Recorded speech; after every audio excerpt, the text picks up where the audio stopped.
Live with Tudor Dixon and Steve Gruber. America's Voice Live.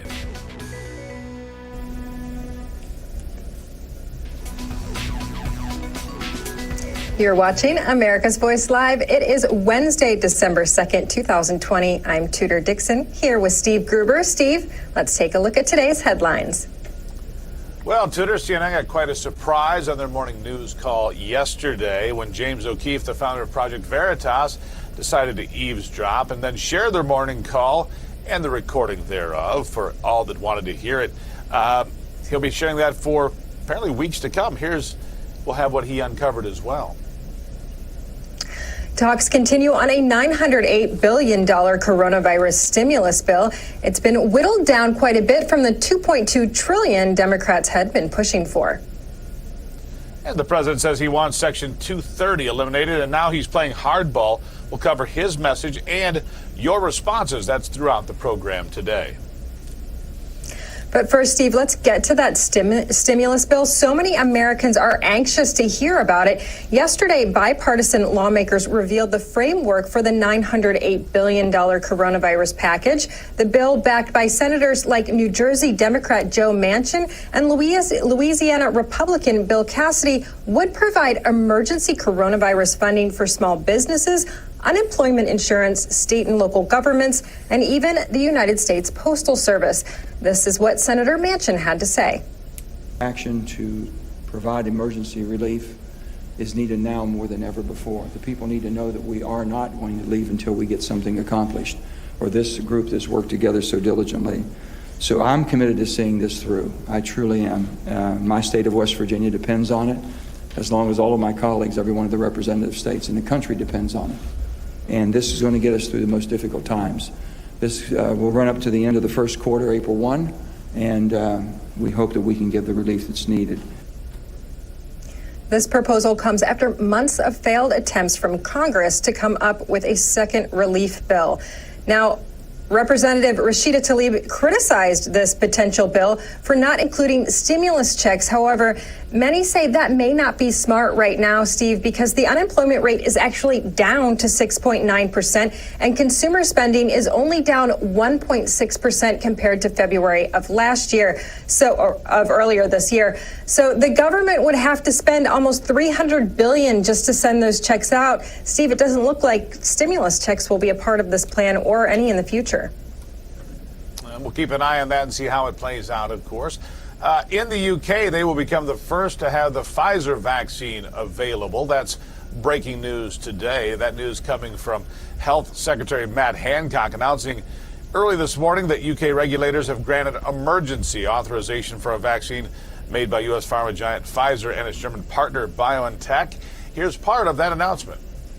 Help is on its way. And this news, for so long we've been saying that if a vaccine is developed, then things will get better in 2021. And now we can say when this vaccine is rolled out, things will get. I'm very proud that the UK is the first place in the world to have a clinically authorized vaccine ready to go. The huge thanks to the scientists, to Pfizer, the company, obviously to my team.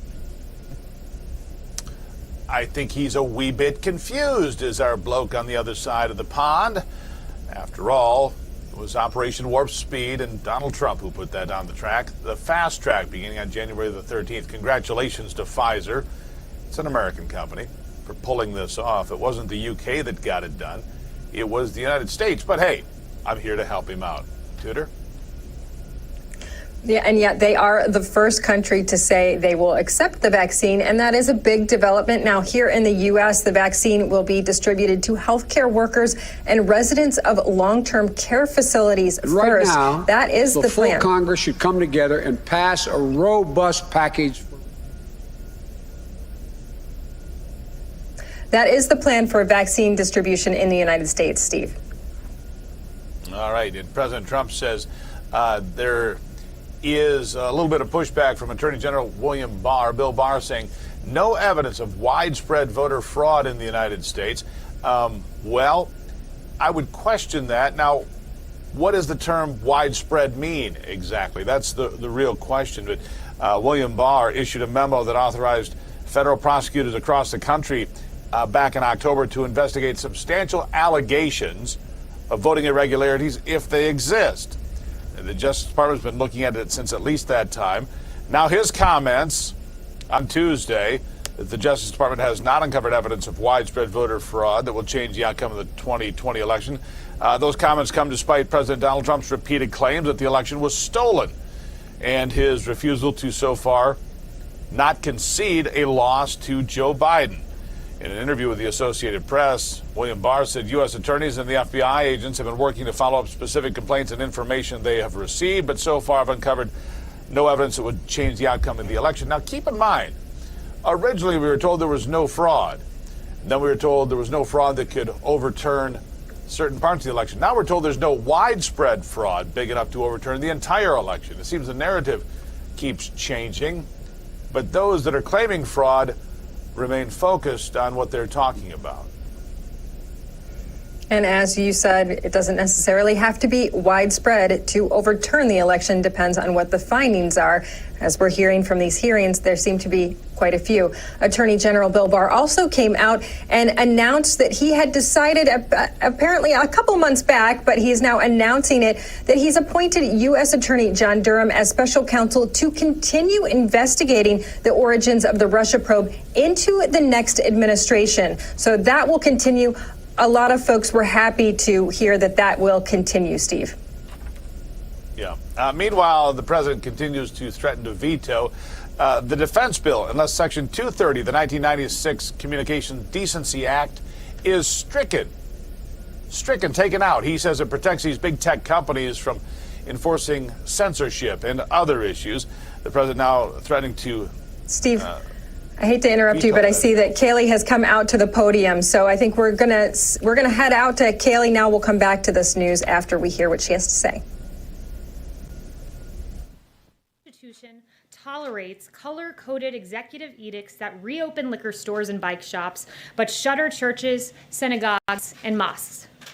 Behind me, you will see displayed images of Democrat hypocrisy playing on loop. These images depict the following. They show Governor Gavin Newsom of California dining both maskless and indoors at the fancy French Laundry restaurant despite severe lockdown restrictions against indoor dining for the very people he governs. You'll see Chicago Mayor Lori Lightfoot celebrating in the non-socially distant streets of her city.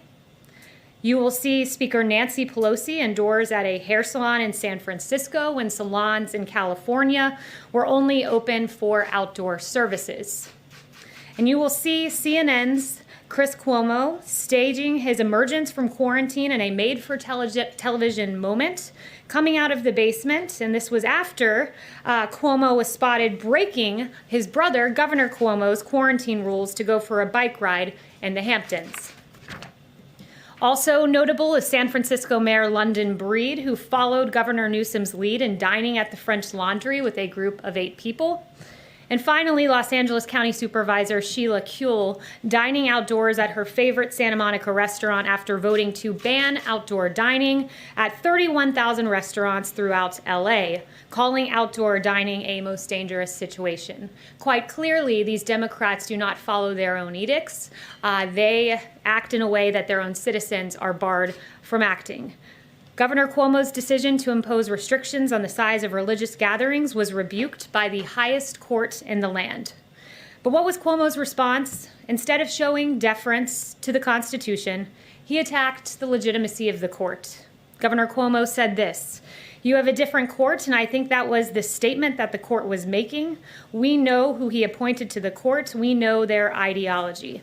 Well, in fact, the ideology of those on the Supreme Court who made the decision to support the First Amendment are in favor of freedom, the Constitution that survives even during a pandemic. This statement from Governor Cuomo strikes at the heart of the issue. Democrats seek control.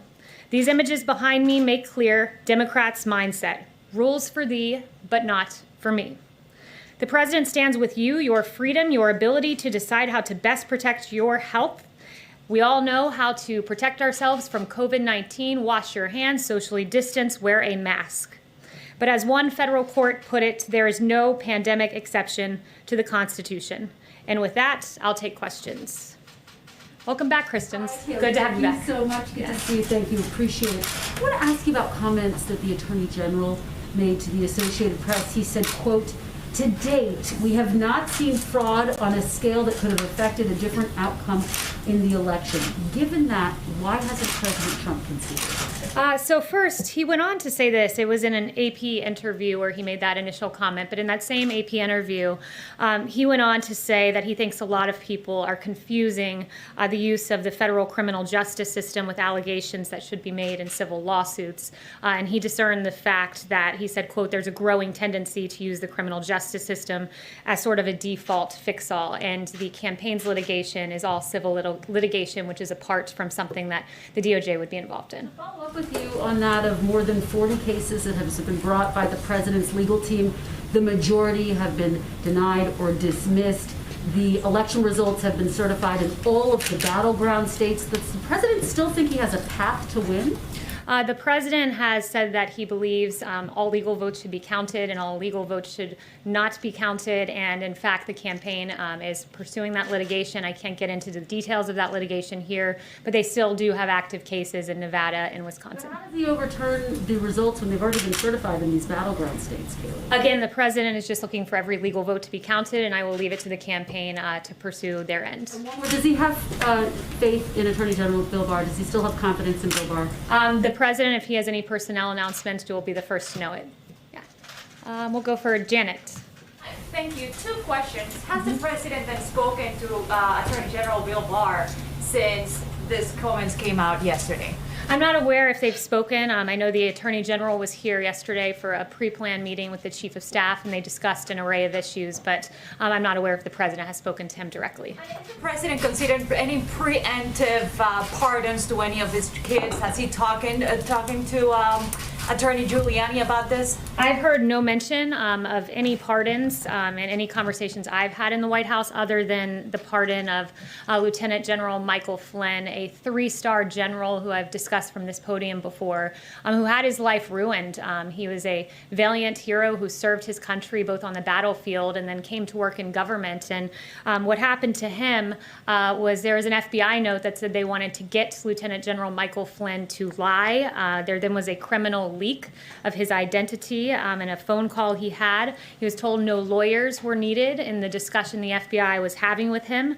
FBI investigators then after said they did not think that Lieutenant General Michael Flynn was lying, but yet he was still pursued in an unjust manner, and the government failed to provide the original FBI 302s from that interview. It was an egregious miscarriage of justice, and we're finally glad that justice was served for a war hero, Lieutenant General Michael Flynn. David.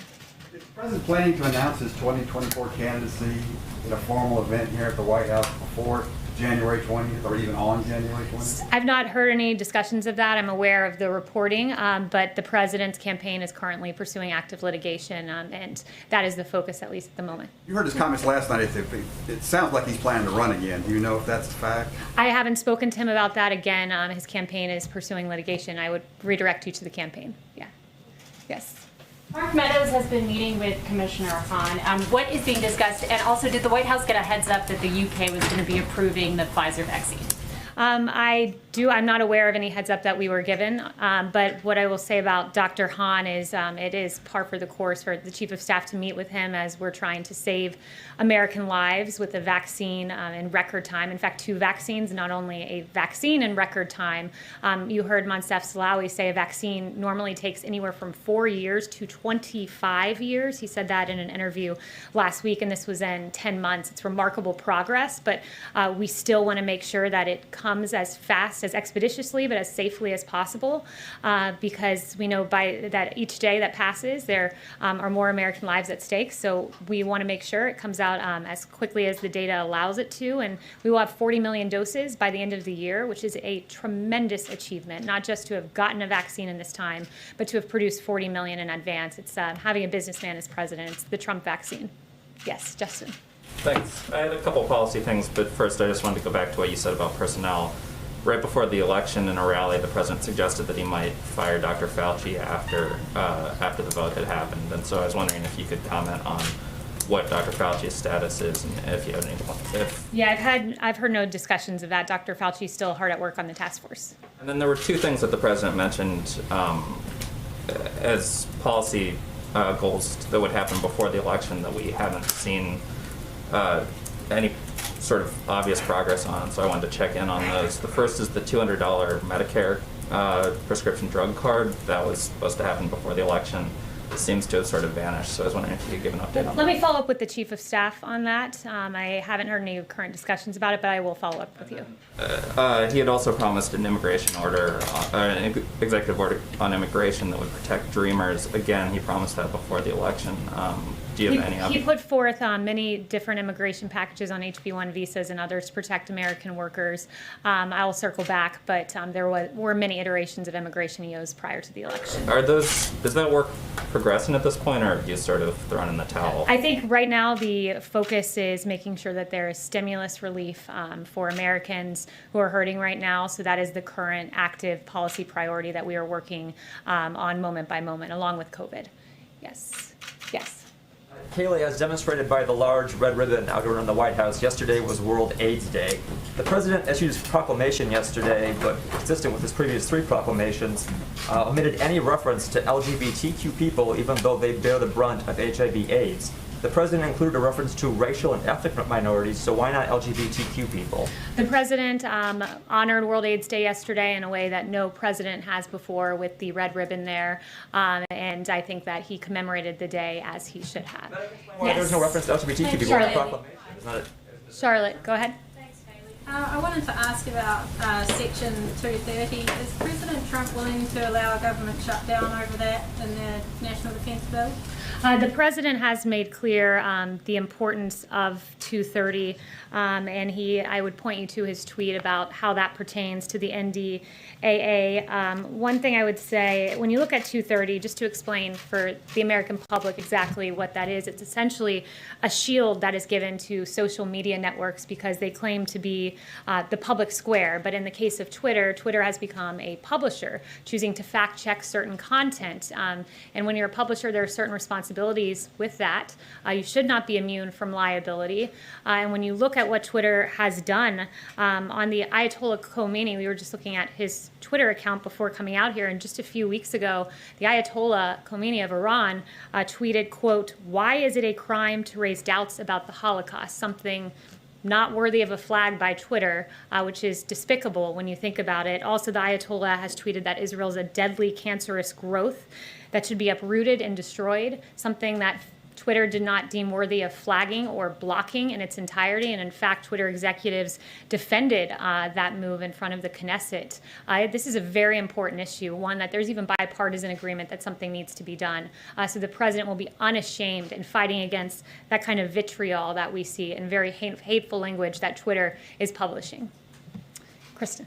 Thank you, Kaylee. Just one more question about Section 230. The Democratic chairman of the House Armed Services Committee, he put out a statement essentially saying that these two things are not related, Section 230 and something as big and important for our national security as the NDAA. So I just want to be clear here, is President Trump seriously considering and talking about vetoing the NDAA over Section 230?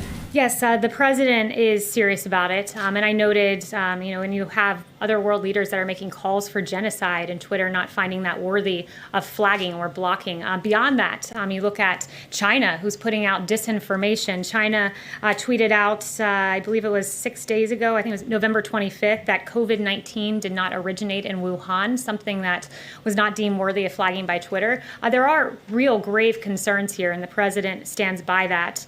And it also is worth noting that the president will always defend our military, ensure that we get adequate defense funding, as he's gotten $2.9 trillion so far. But he is going to put the pressure on Congress to step up on this. And one more question about Attorney General Bill Barr's comments. I believe you said that you're not sure if President Trump and the Attorney General have spoken since he made those comments. Was that right? Yes, I'm not sure if they've spoken. But can you at least tell me, was President Trump upset when he heard the Attorney General say that he has not seen or the DOJ has not uncovered evidence of widespread voter fraud enough to overturn the outcome of the election? I haven't spoken with the president specifically about AG Barr or that comment. And I would also just point everyone to the revised, or the supplemental, I should say, not revised, comment that was put out by AG Barr in the wake of media reporting that seemed to misconstrue his statement.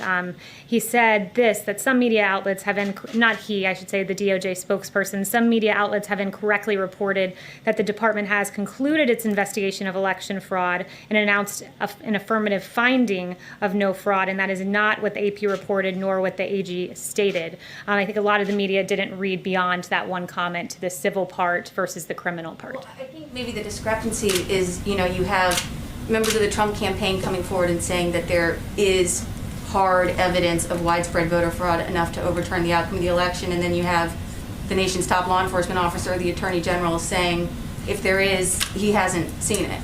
Well, the Attorney General was speaking to what has come before his desk. And again, I'd point you to the campaign for specific questions on this, but I would just say generally they are pursuing civil litigation, which in fact the Attorney General explicitly said some of this is meant more for civil litigation, which is what the campaign is currently pursuing. Kevin.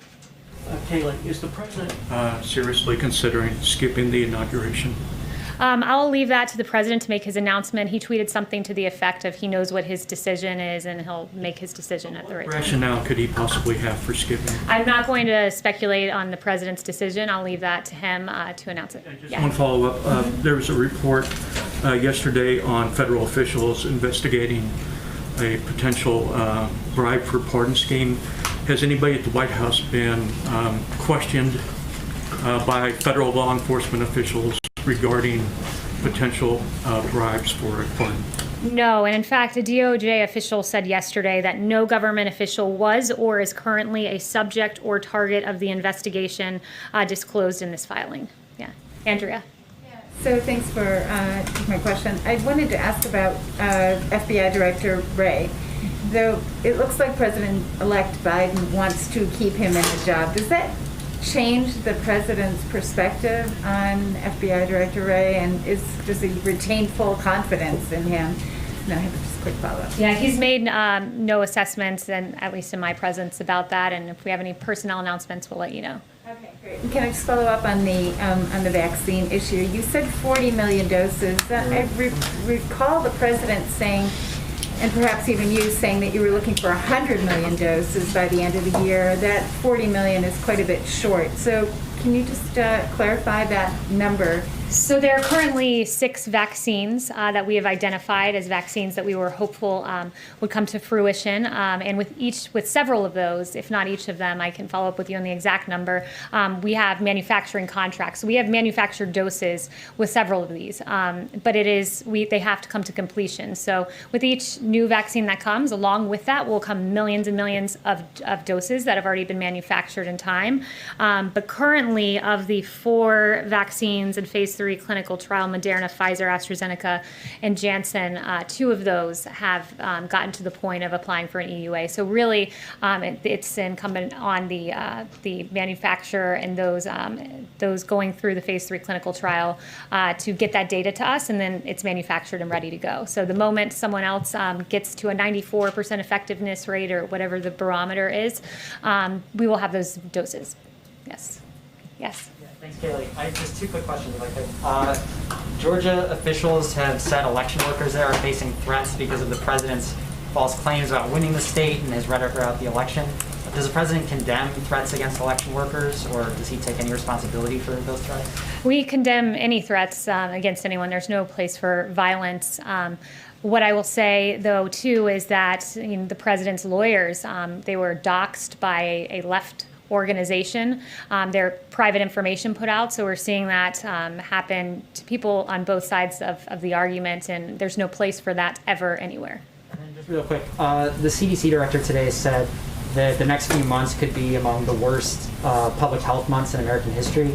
I wonder, does the White House, is it setting a good example for the public for the White House to be holding in-person holiday parties at a time when the CDC and other organizations are asking Americans to forego those kinds of celebrations for their own safety? Yeah, so, if you can loot businesses, burn down buildings, engage in protest, you can also go to a Christmas party. You can celebrate the holiday of Christmas, and you can do it responsibly, which is why the East Wing has noted that they'll have smaller guest lists, masks are going to be available, social distancing is going to be encouraged, hand sanitizing stations, among other measures. But we will engage in the celebration of Christmas, and there will be a Hanukkah celebration as well. Yes. Yes. Meredith. Thanks. Does President Trump, has he had any kind of conversations with allies on Capitol Hill about challenging Joe Biden's electoral college vote with Congress? We saw one of his allies today said he plans to do that. Is that a conversation that the president's had at all? Not that I'm aware of. Ines. Oh, yes. The White House Coronavirus Task Force is privately telling governors that Americans under the age of 40 who gathered with people outside their households at Thanksgiving are dangerous to others and should isolate immediately. Why is the White House not publicly sharing that same information with Americans? You said that was in a, what document was that? The White House Coronavirus Task Force is privately telling governors. That those at Thanksgiving celebrations there's CDC guidance out there as to when you should and should not isolate, so I would point you to that. That's all been publicly available since the beginning of all of this. Christian. Yeah, thanks, Kaylee. So if some version of the defense authorization makes it to the president's desk with language that terminates Section 230, would he sign it into law, even if there's language in there that renames bases bearing Confederate, names or named after Confederate officials? Yeah, he's said before he's very much against the Warren Amendment, and public polling is with him on that. How that intersects with the 230 tweet, I will have to follow up with him about. I don't know if that position has changed, given what he tweeted recently, but I will follow up on that. And then on China, yes. Joe Biden told the Times that he doesn't want to roll back the China tariffs or the Phase 1 trade deal. Do you know if the president plans on reaching out to Mr. Biden to talk about, China trade, since it's been such a hot policy issue, or any other policy really, before January 20th? I'm not aware of any plans of that at the moment, but if I do, I'll let you know. Yeah. Meredith. You gave some examples of, lawmakers who've been talking about COVID, but I am curious, where has President Trump been in offering public leadership on this topic of the coronavirus, especially as we've seen cases surge? We haven't seen the president make any sort of public comments or even tweets about this surge in cases. So I'm curious what sort of examples you have. Yeah, quite a bit. I mean, he's created the greatest testing system in the world. He gave a press conference about 2 weeks ago, I believe, on the vaccine, which he has done at warp speed because he's torn down bureaucratic barriers. He's been hard at work. He's done, I don't know how many coronavirus task force briefings from this podium, but the work he's done speaks for itself. The fact that now the case fatality rate in this country is 2%. It was 6% in April. And what that means is it's a testament to our therapeutics. Another thing that happened recently, in fact, mid-November got almost no attention, but it's, again, a testament to the president, is the two new therapeutics. They are renditions of, one is a monoclonal antibody, another one is a Regeneron therapeutic, and these two therapeutics are given to people with mild to moderate COVID symptoms that are at high risk for severe COVID or hospitalization. So the fact that we've got to the point where we now have therapeutics we can give you in advance to try to prevent you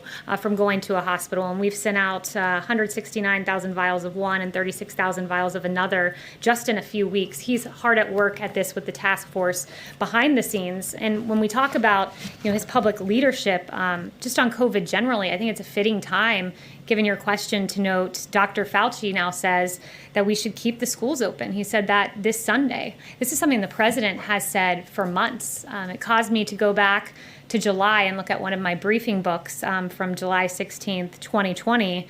And what I found in there was this. The science was always on our side about keeping schools open way back in July. It's being acknowledged now, but in July you had Dr. Redfield saying, unlike flu, kids are not driving the transmission cycle. You had Dr. Atlas, who's been a leading voice on keeping the schools open, saying everyone else in the Western world, our peer nations are doing it. We can do it. This was back in July. We had a study from the Netherlands about few reports of infections from schools that had stayed open. This was back in July. You had a Yale School of Public Health professor named Albert Coe saying that the bottom line is the impacts of COVID-19 on children is minimal or very low compared to other groups.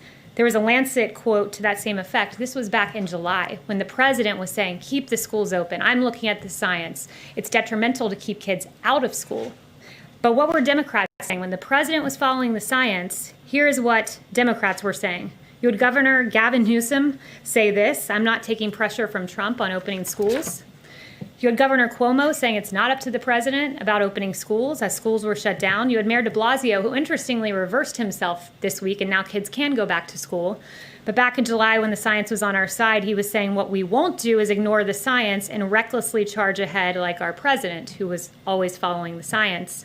You had Jennifer Rubin tweeting that now he wants to kill your kids. I'm not sure how that's responsible reporting.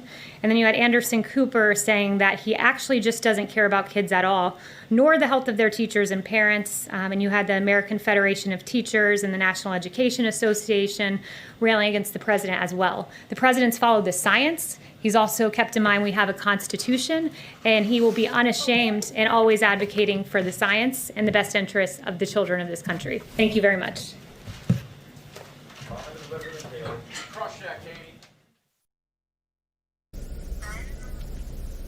All right, you've been watching Kayleigh McEnany in the White House briefing room, answering a variety of questions and fielding some snarky questions there. Tudor, not too surprised, are you, by that? Nope, I am never surprised by that. But what I am surprised by is how we constantly go to Ben and he's in a different spot. So now he somehow worked out that he's in Las Vegas, Nevada. So I want to go out to him and ask him what he's doing there. Ben, welcome back. What's going on? Where are you? Why are you there?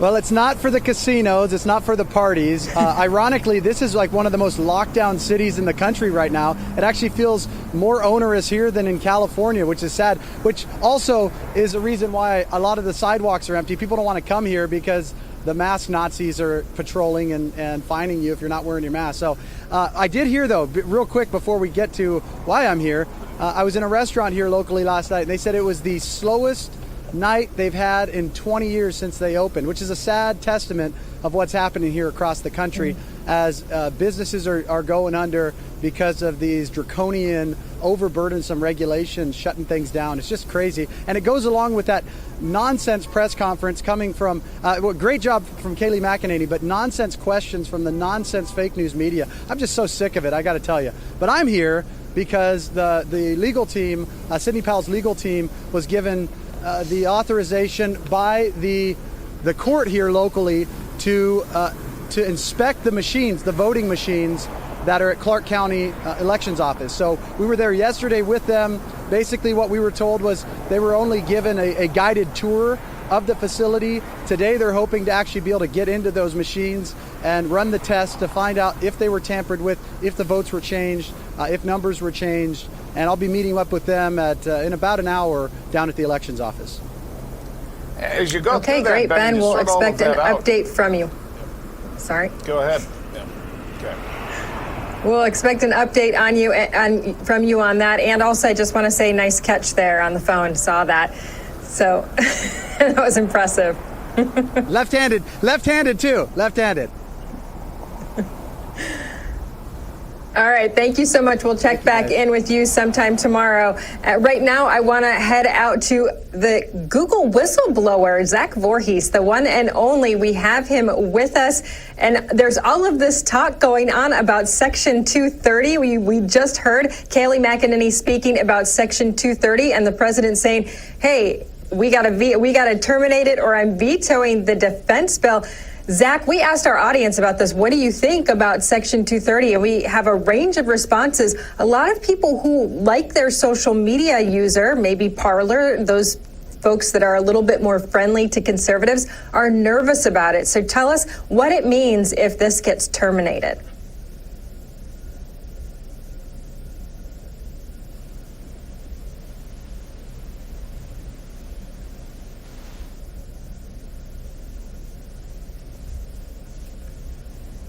Oh, okay, we seem to be having an audio issue right now, so we're going to see if we can get Zach back on. But right now, I'm going to pull up some of those answers from Parler that we had, Steve, because I did ask our Parler audience, what do you think about this? Steve, you had your own answer on this. He immediately responded back and said, no, terminate it. But a lot of people had different feelings on it. Like I said, there are a lot of folks out there who feel very protective of what they are able to do on Parler and the fact that Parler is protected as well. So I said, the president says he'll veto the National Defense Authorization Act if it does not eliminate Section 230 of the Communication Decency Act. Should these protections be taken away from social media companies? Let's get to those responses.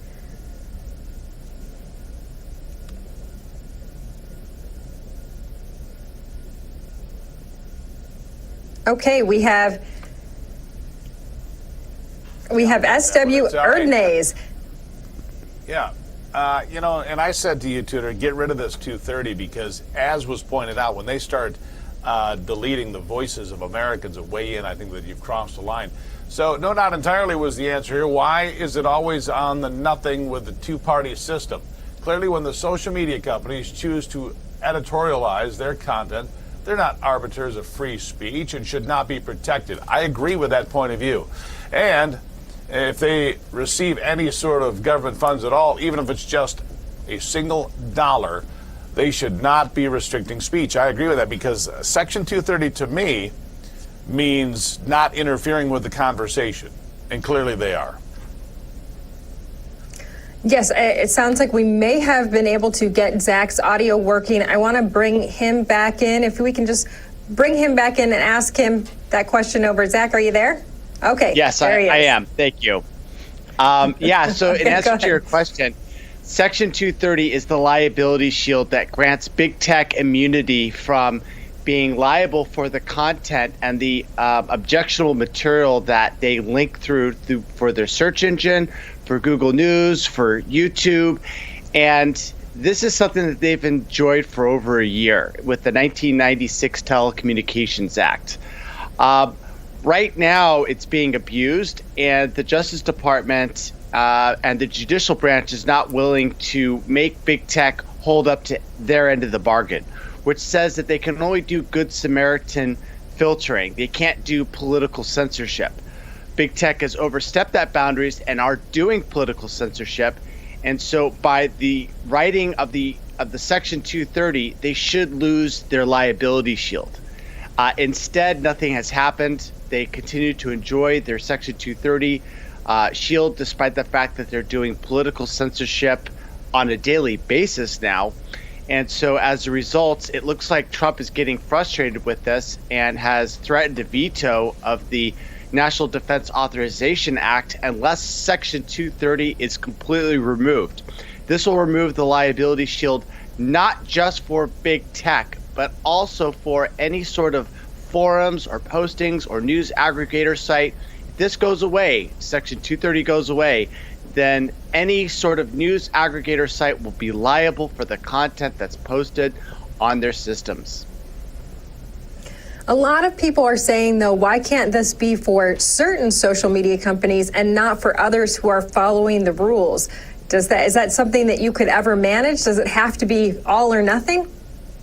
I mean, I think that they have it exactly right. Section 230, in my opinion, should be stripped away from the likes of Twitter, Google, YouTube, Apple, because these services are clearly editorializing their content that appears on their platforms, and they're not being an exchange of information or apps. They're selecting who's going to win and who's not going to win based upon these companies' adherence to Google's, for example, corporate policy of, let's say hate speech or whatever it is that they've got that allows them to censor. So what needs to happen is that this needs to tech who's been willing to lose and give it back to the Joe Schmo. Okay, thanks, Zach Voorhees. Thank you so much. Former Google employee. Now he is a Google whistleblower and always helping us with all of the big tech questions, of which we have plenty these days because of this exact issue. Now, you heard Kayleigh McEnany talking about Section 230. They were saying to her, would Trump really veto the defense bill in order to make sure that is in this bill from now on, that the Section 230 is terminated? Kayleigh McEnany said yes. He tweeted that out. That is what he is planning to do. As you know, the president was pretty highly bashed on social media. Joe Biden was not. Stay tuned. We'll be right back here on America's Voice Live. Hello, I'm Mike Lindell, and as you know, my passion is to help each and every one of you get the best sleep of your life. That's why I created my new Giza Dreams bed sheets. I guarantee you they'll be the most comfortable sheets you'll ever own. With the Giza Dream Sheets, I'm getting the best sleep of my life. They are so soft and smooth. I never slept so good. I love my Giza Dream Sheets. I started by using the world's best cotton called Giza. It's only grown in a region between the Sahara Desert, the Mediterranean Sea, and the Nile River.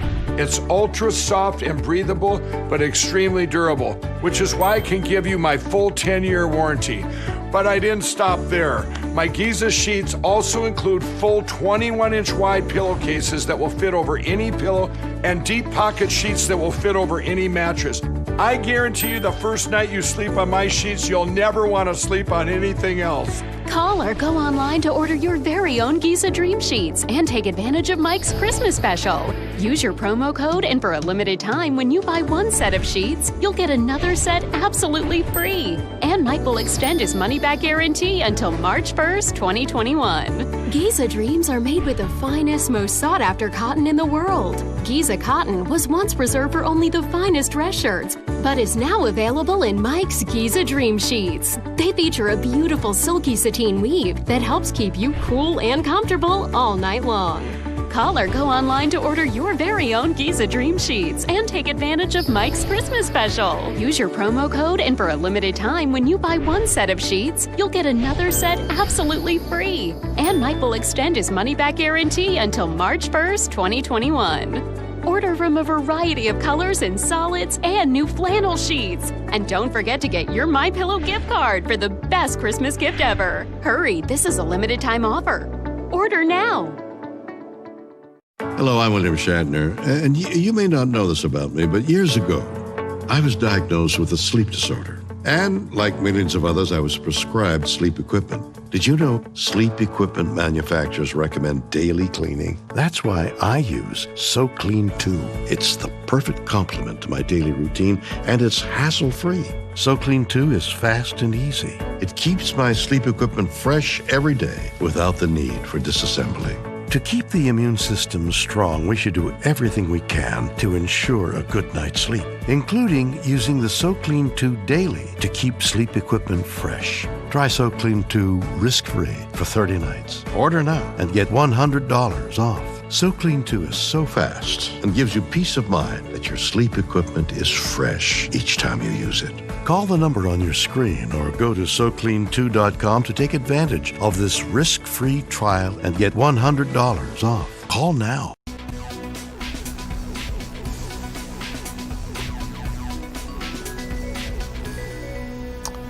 Strangely enough, the next topic here, Tudor and I have talked about a bit because we have a little bit of a different opinion.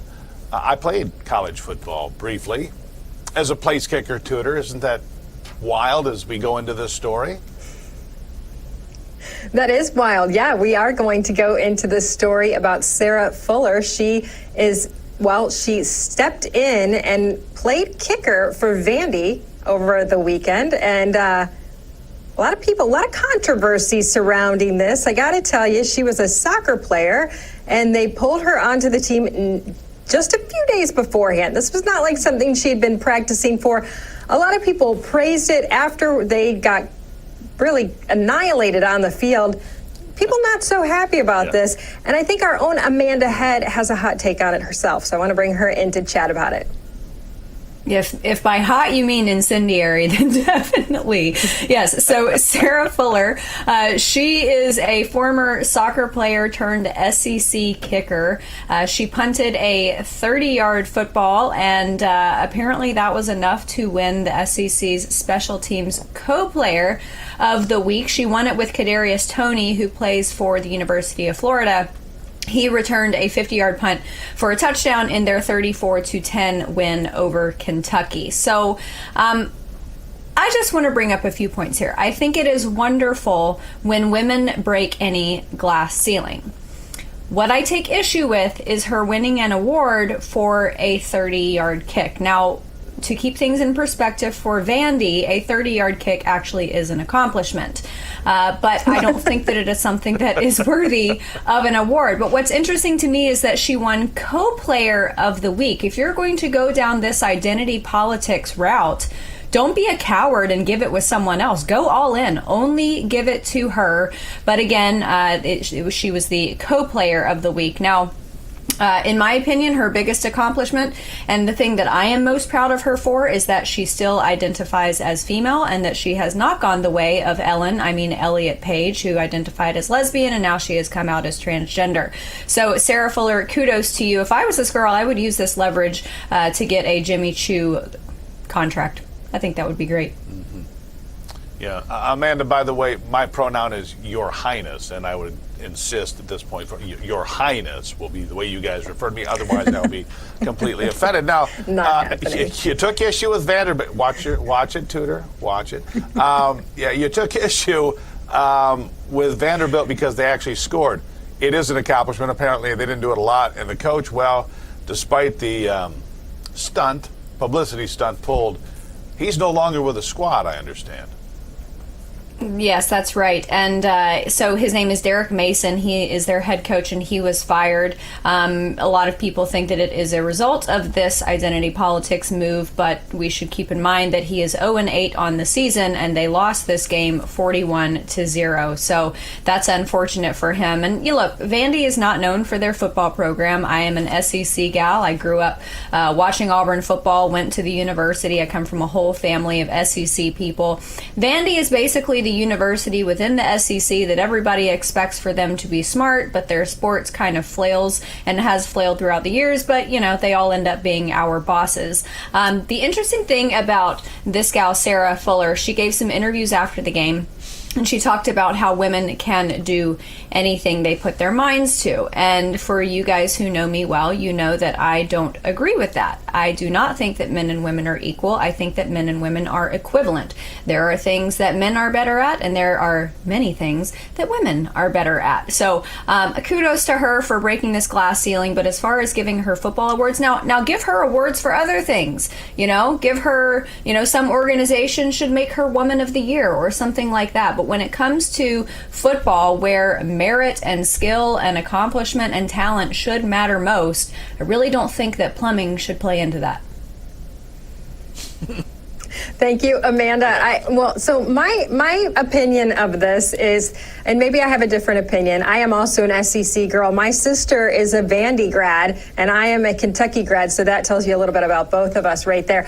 But my opinion of this, I have a hockey player husband, and he told me growing up it was always very difficult when a girl would join the team because they felt like they couldn't play the way they normally did. Sure. And so my concern with this is this was a last-minute decision. There was a coronavirus situation. People couldn't come back to play. All of a sudden, you go from what you were used to as the guys on the field to having a woman there, and that is kind of mind-bending, I would say. I would think. I don't know, Steve. You can give us your opinion on that.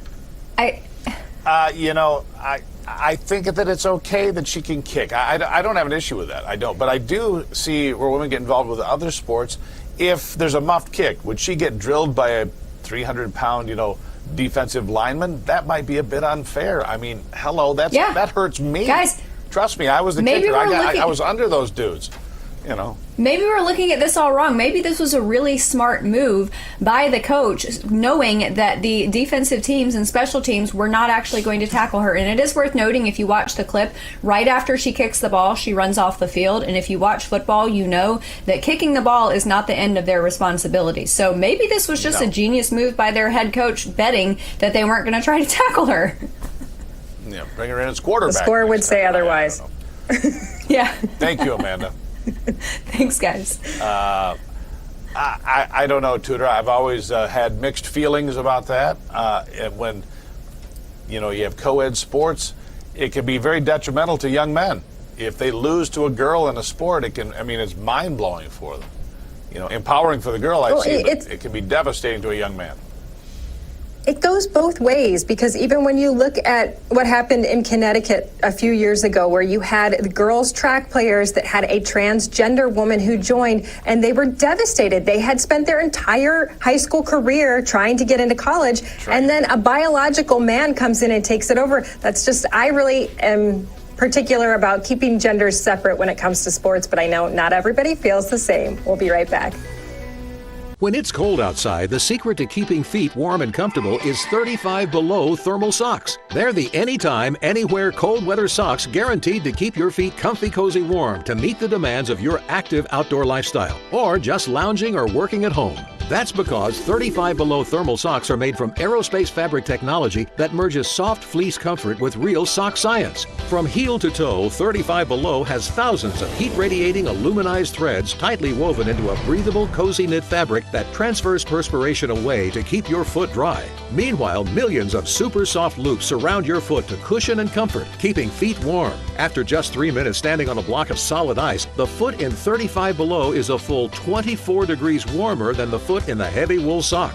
Wear and compare. Bulky cotton socks soak up sweat. Wool socks itch and make feet overheat. But breathable 35 Below socks help keep moisture away and feet warm and dry all day. For work or play, these are the socks you'll wear every day. In my job, I can be outside rain or snow, and that's why I go with 35 Below to keep my feet warm and dry. They're so soft, so comfortable. My feet feel amazing. Whether it's for outdoor days on the go or downtime days when you're relaxing indoors, 35 Below socks are so comfy cozy you'll never want to take them off. They're machine washable, dryer safe, and now 2 pairs of amazing 35 Below socks in gray or black are yours for just $19.99 plus shipping and handling. And wait, as a special bonus, if you order now, we'll add a 3rd pair to your order absolutely free. And when you call, ask about the 35 Below Gator with heat-retaining aluminized threads and a triple layer design to keep your neck, face, and head comfy, cozy, warm. Get 3 pairs of 35 Below thermal socks, all for just $19.99. Here's how to order.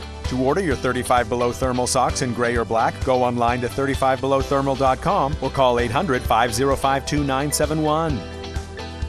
Hello, I'm William Shatner, and you may not know this about me, but years ago, I was diagnosed with a sleep disorder. And like millions of others, I was prescribed sleep equipment. Did you know sleep equipment manufacturers recommend daily cleaning? That's why I use SoClean 2. It's the perfect complement to my daily routine, and it's hassle-free. SoClean 2 is fast and easy. It keeps my sleep equipment fresh every day without the need for disassembly. To keep the immune system strong, we should do everything we can to ensure a good night's sleep, including using the SoClean 2 daily to keep sleep equipment fresh. Try SoClean 2 risk-free for 30 nights. Order now and get $100 off. SoClean 2 is so fast and gives you peace of mind that your sleep equipment is fresh each time you use it. Call the number on your screen or go to SoClean2.com to take advantage of this risk-free trial and get $100 off. Call now.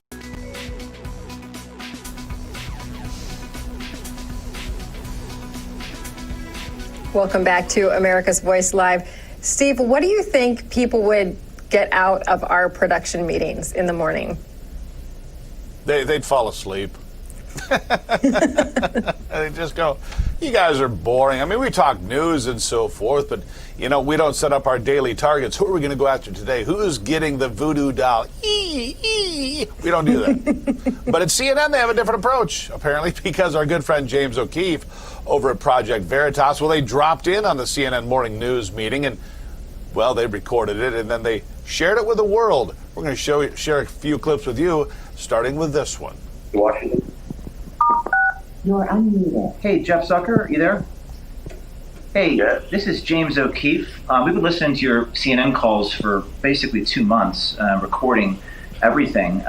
Just wanted to ask you some questions if you have a minute. Do you still feel you're the most trusted name in news? Because I have to say, from what I've been hearing on these phone calls, I don't know about that. I mean, we got a lot of recordings that indicate you're not really that independent of a journalist. Okay. Thank you for your comments. So everybody, in light of that, I think what we'll do is we'll set up a new system, and we'll be back with you. We'll do the rest of the call a little bit later. We're going to release those recordings today at 7 o'clock, so stay tuned. It's going to be fun. Thanks, everybody. Have a good day. Yeah, you too. Bye-bye. Whoopsie. Somebody's in trouble. I love that. Oh, by the way, we've been recording you for the last 2 months, Jeff. How do you feel about that? But there's more, Tudor. Yeah, it's just a tiny bit delicious the way he says it. He's so calm, and he just lets him know. And then he says, we're going to release some of these. We've picked the best parts. Well, this is one of the best parts that he picked. I reemphasize that,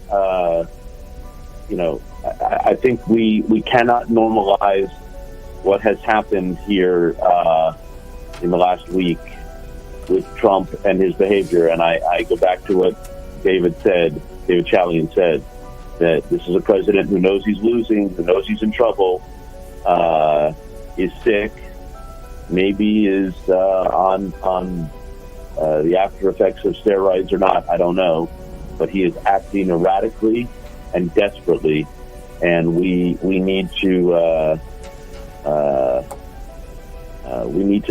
not normalize. Yeah. Is their job to create what the president is? Well, first of all, that's obviously back about the time that the president was coming out of his illness. Newsflash, Jeff, that's a different kind of steroid. You don't get roid rage off from steroids to get healthy from COVID-19. I thought you should know. You have a medical team there. Sanjay Gupta could fill you in. Just saying. But here's another one that I like a lot, because it's not just targeting the president, which clearly they're doing here. But I am confused why James O'Keefe didn't release this, say, starting October 15th, but okay, so it is. They wouldn't have had much by then. They did it for 2 months starting in October, but they do target people. They targeted the president. They also apparently have a strong dislike for the senator from South Carolina, Lindsey Graham. I mean, they want him. They want his head on a pike outside of CNN headquarters in Atlanta. Listen to this. Frankly, if we've made any mistake, it's that our banners have been too polite, and we need to go well after Lindsey Graham. There's a ton going on. Let's stay strong. Let's stay newsy. Let's stay urgent. Let's be smart. There is a lot of news out there, and Lindsey Graham really deserves it. Stay newsy and stay classy, San Diego. Stay newsy. What does that even mean? This is what pretend is. Be newsy is not. Yeah. Stay newsy. That is why they got the label from the president of fake news, because stay newsy is to indicate that you're actually not reporting anything. In fact, he even goes on to say Lindsey Graham deserves it. I mean, and you see Lindsey Graham at this point in time. Remember, at this point in time, Lindsey Graham is going, I'm being viciously attacked. I'm being viciously attacked by Democrats. Well, they had their media arm also viciously attacking him and planning it behind the scenes. It's really amazing that we get to hear that. Thank you, James O'Keefe. We'll be right back. Men everywhere are now cutting their hair at home. Are you? Introducing MicroTouch Titanium Trim, the all-new at-home hair cutting tool and precision groomer. Just a trim or a full haircut. Now, cutting hair is as easy as combing hair. It's the only way to cut your hair by yourself. I don't know how people can do it with clippers. It's impossible. With this, it's way easier. I did this at home. If you can comb it, you can cut it. Simple. Titanium Trim reinvents everything with a revolutionary design that positions the blades on the side just like a comb, making it easy to cut your own hair with confidence. Now, if you can comb it, you can cut it. Snap on a comb to dial in the perfect length for your style, long, medium, or short, and just comb and cut for pro-level results at home. I just pop on that comb and I get a perfect trim every time. I literally can't make a mistake. I can give myself a professional at-home haircut how I like it. Sometimes I just need a little bit off, and that's what's great about this product. You have these guards, and you just take a little bit off. Okay, I'm good. Now, if you can comb it, you can cut it. Snap off the comb and edge sideburns and beards, or clear your neck and shoulders with zero irritation. And look, Titanium Trim extends a full 40 millimeters for those hard-to-reach areas. Nothing else comes close. I thought it was really cool that it can extend. It really helps. That extra little extension made it so easy. I would never use any other clippers. This is the one to use. Micro-polished stainless steel blades bonded with titanium, precision-engineered comb attachments, built-in extension handle with a non-slip grip and LED spotlight. Just comb it and cut it with MicroTouch Titanium Trim. Order online now at titaniumtrim.com or call 1-800-997-6875. Nobody can get to their barber as much as they'd like anymore, but now you don't have to. If you don't have it, you better get it. The revolutionary, all-new MicroTouch Titanium Trim. This is the kind of card that has America talking. With it, people with Medicare are getting all-in-one coverage for their doctor visits, hospital care, prescription drugs, and more. This kind of insurance, called Medicare Part C, may also cover dental care, eyeglasses, hearing aids, fitness programs, vitamins, even healthy meals and rides to the doctor. With this kind of coverage, you do not need a Medicare supplement insurance plan. You will access your benefits through your Medicare Part C plan for one low and oftentimes $0 monthly plan premium. You deserve to get the most from your Medicare benefits. Call now for free information that may help you get more coverage for less money. There is no obligation to enroll. Whether for yourself or someone you love, call the number on the screen now. Call now.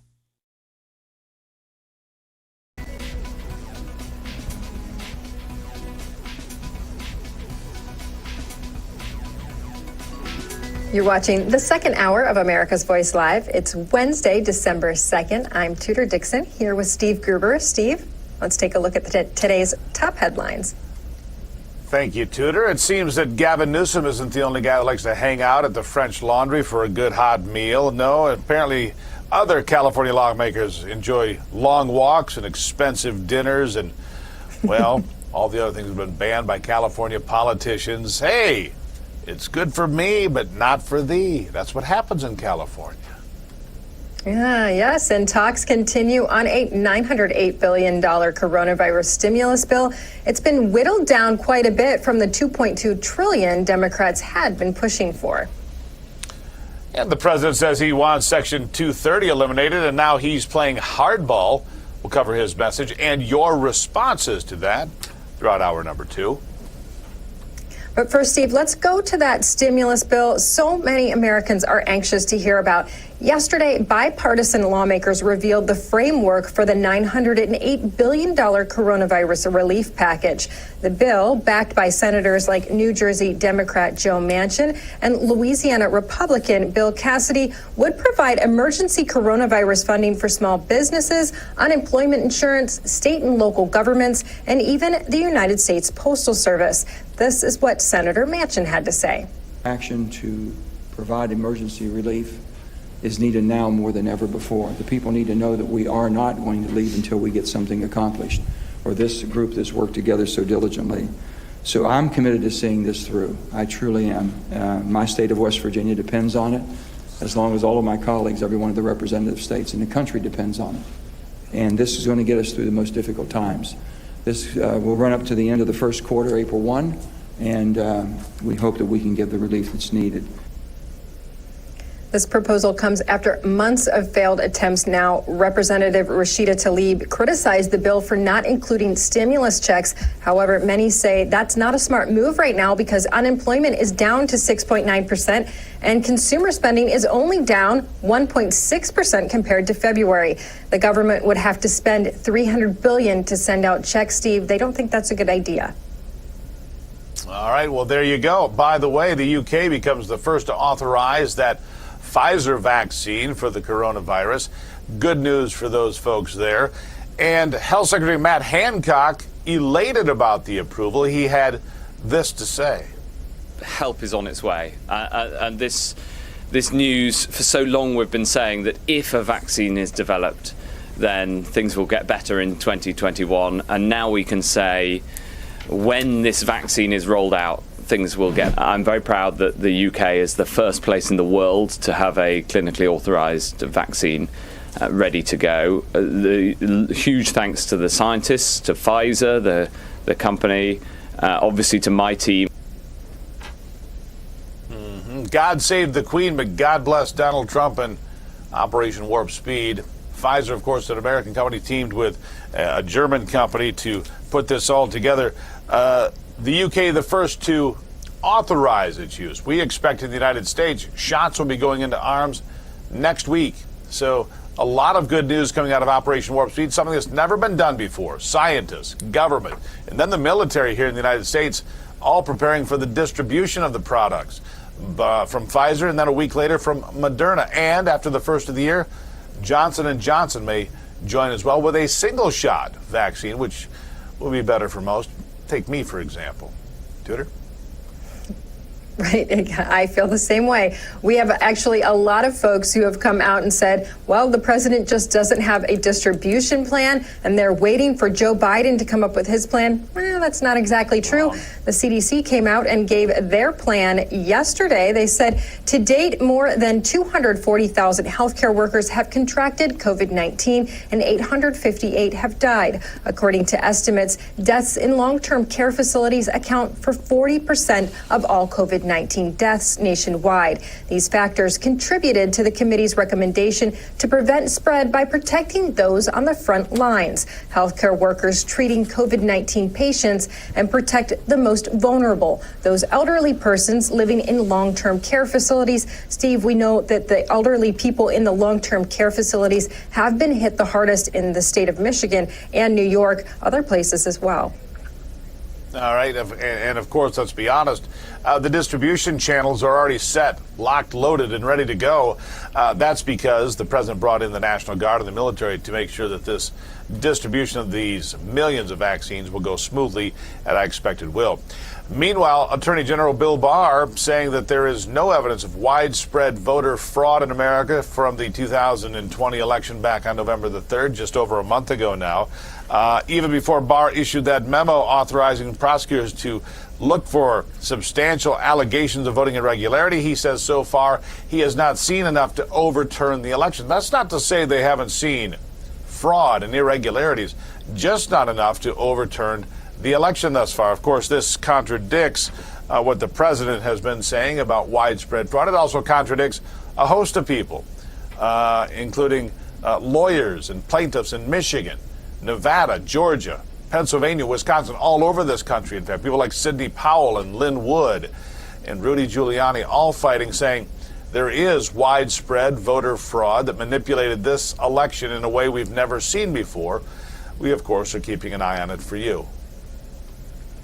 Yeah, the Trump legal team did respond to that yesterday and say, at this point, we have not worked with the DOJ and they have not reviewed any of the information that we have. So we just feel they haven't seen it yet. Now, the Attorney General did come out yesterday and also say that he had appointed U.S. Attorney John Durham as special counsel to continue investigating the origins of the Russia probe into the next administration. So he'd done this back in October, but he made that announcement yesterday. That is interesting. A lot of folks on the right really want that investigation to continue, Steve.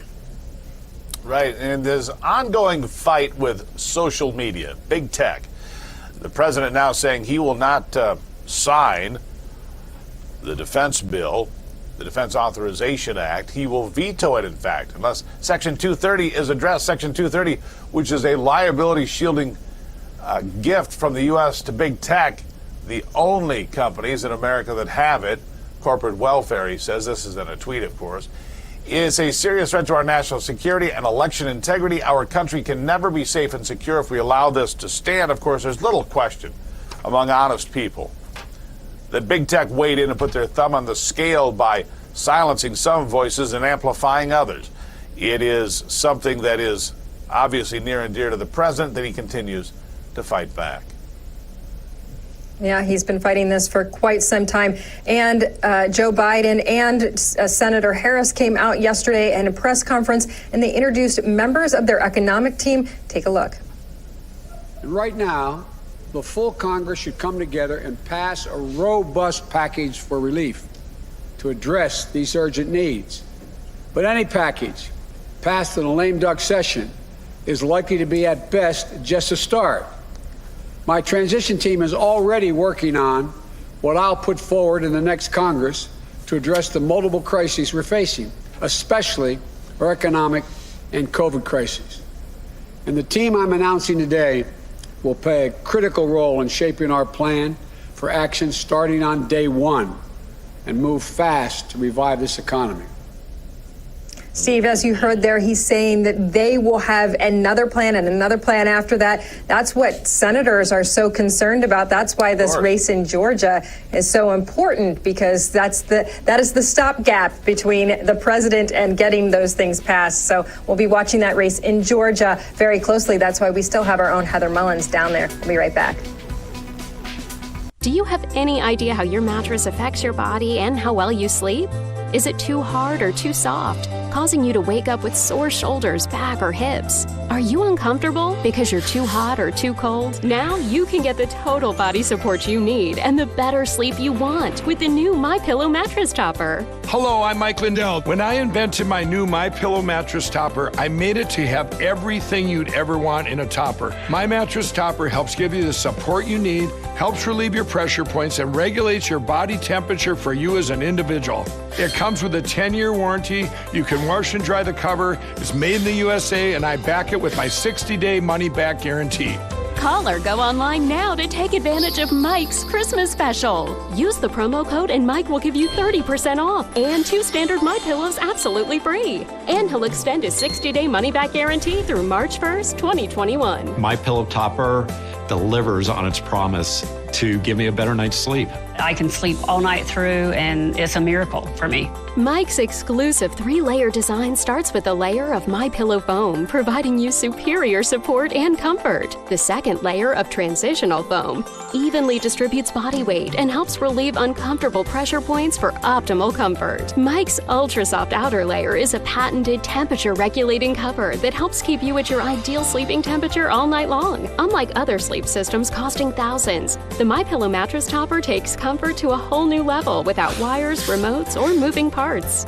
Call or go online now to take advantage of Mike's Christmas special. Use the promo code and Mike will give you 30% off and 2 standard MyPillows absolutely free. And he'll extend his 60-day money-back guarantee through March 1st, 2021. And don't forget to get your MyPillow gift card for the best Christmas gift ever. I personally guarantee it's going to change your bed into the most comfortable bed you'll ever own. Order now. Hello, I'm Mike Lindell, and as you know, my passion is to help each and every one of you get the best sleep of your life. That's why I created my new Giza Dreams bed sheets. I started by using the world's best cotton called Giza. It's only grown in a region between the Sahara Desert, the Mediterranean Sea, and the Nile River. It's ultra soft and breathable, but extremely durable. My Giza sheets also include full 21-inch wide pillowcases that will fit over any pillow and deep pocket sheets that will fit over any mattress. The first night you sleep on my sheets, you'll never want to sleep on anything else. Call or go online now to take advantage of Mike's Christmas special. Use your promo code, and for a limited time, when you buy 1 set of sheets, you'll get another set absolutely free. And Mike will extend his money-back guarantee until March 1st, 2021. Order from a variety of colors and solids and new flannel sheets. And don't forget to get your MyPillow gift card for the best Christmas gift ever. Order now.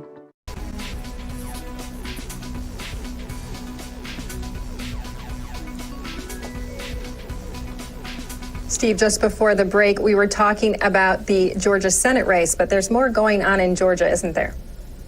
There's a lot going on pretty much all the time.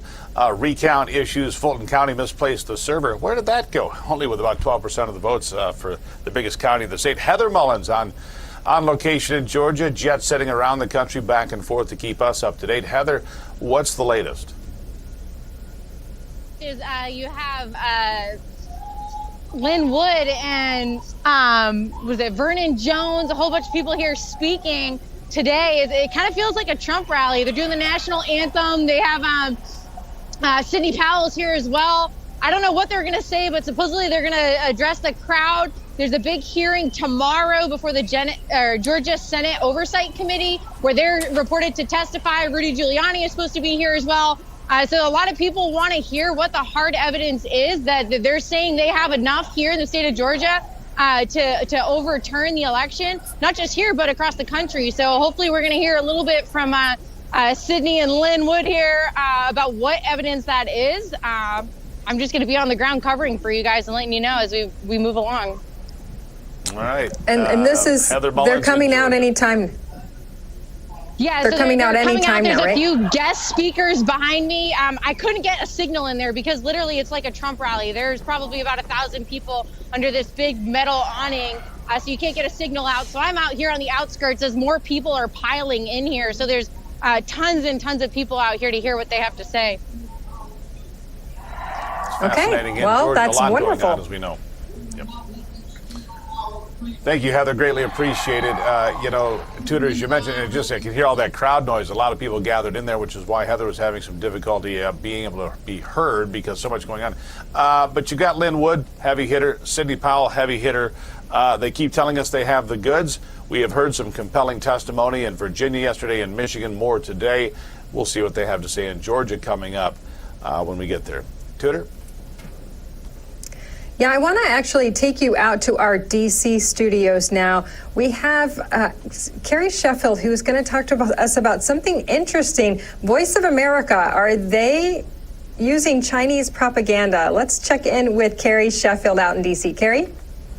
Hey there, Tudor. Yes, want to let you know about my guest from this morning, my episode on Just the News AM. I had Michael Pack. He's the CEO of the government agency that oversees Voice of America.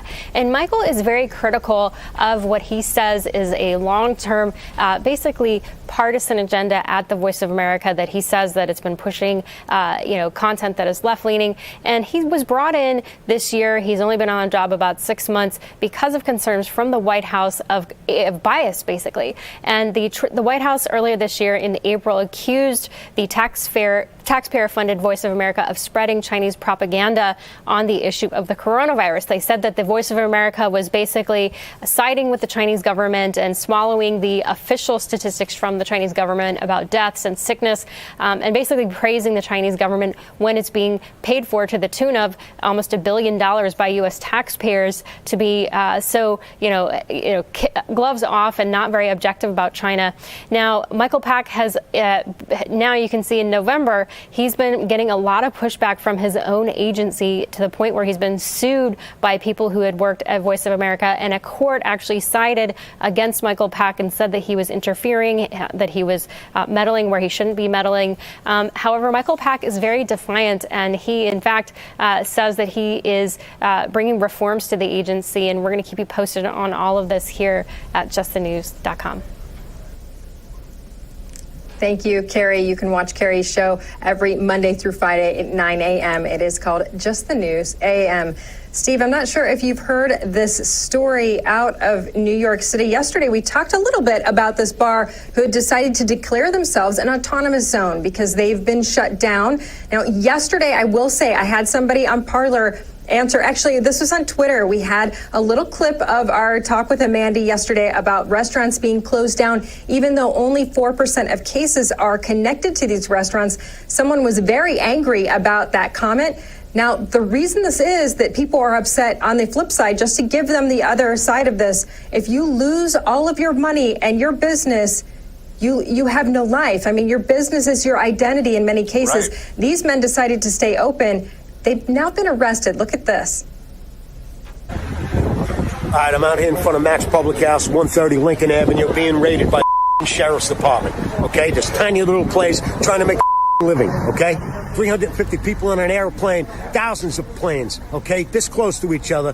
Costco's open, Home Depot, people lined up, backed up with each other. This guy can't open his. Wow. Steve, I talked to you about this earlier. This is America. How can this be happening? It can't be happening, and that's the thing. That's why people are fed up. Even in New York, no matter where you go, it's enough. People have had all they can take. Restaurants and bars being shut down. As you point out, Tudor, where we live, the incident of coronavirus cases coming out of restaurants and bars is 4%. It's not exactly the hotbed of coronavirus issues. So the question is, where do we go from here as America? Are we going to allow restaurant owners to be cuffed and dragged and led to the exit and then put in the paddy wagon? Is that what's next for America? If you don't have a mask on, are they going to get the billy clubs out and beat them into oblivion? Or are we just going to be like China, lock people in their homes and weld the doors shut? And if they walk out, well, just shoot them the way the Chinese do. I mean, seriously, how are we going to conduct ourselves as Americans? The Constitution doesn't have a pandemic clause. Oh, it's all in effect except unless somebody gets sick. I checked. I looked again today. It's not there, Tudor. Doesn't say just in case of emergency. The Constitution is in effect, and I think it's appalling that we're treating people this way. I think you feel the same way. We need to stop this. We need to have kids back in school. Go ahead.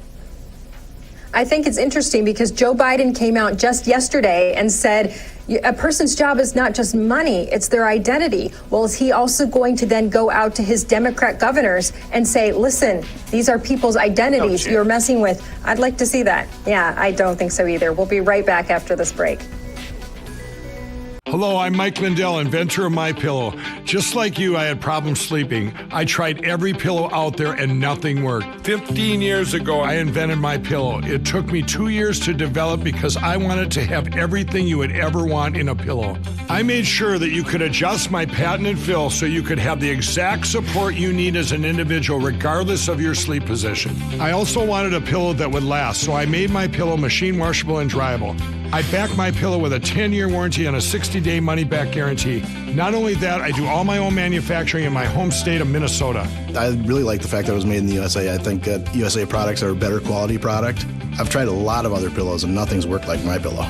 I'm interrupting this commercial right now to give you deep discounts, not just on my pillows, but also my mattress topper, sheets, and so much more. For example, you get body pillows, regular $89.99, now only $29.99, or MyPillow dog beds for as low as $19.99 with your promo code. Order now to take advantage of my Christmas special, and I'll extend my money-back guarantee through March 1st, 2021. I used to think that sheets were just sheets. I got the Giza Dream sheets. They are the most comfortable sheets I've ever had. The Go Anywhere pillow is so easy to just roll up and take anywhere I want to go. The MyPillow topper, for the first time, has enabled me to have a cool night's sleep. That's 3 inches of wonderful that's in the MyPillow mattress topper. MyPillow helps me get a good night's sleep so I can do my job in the morning.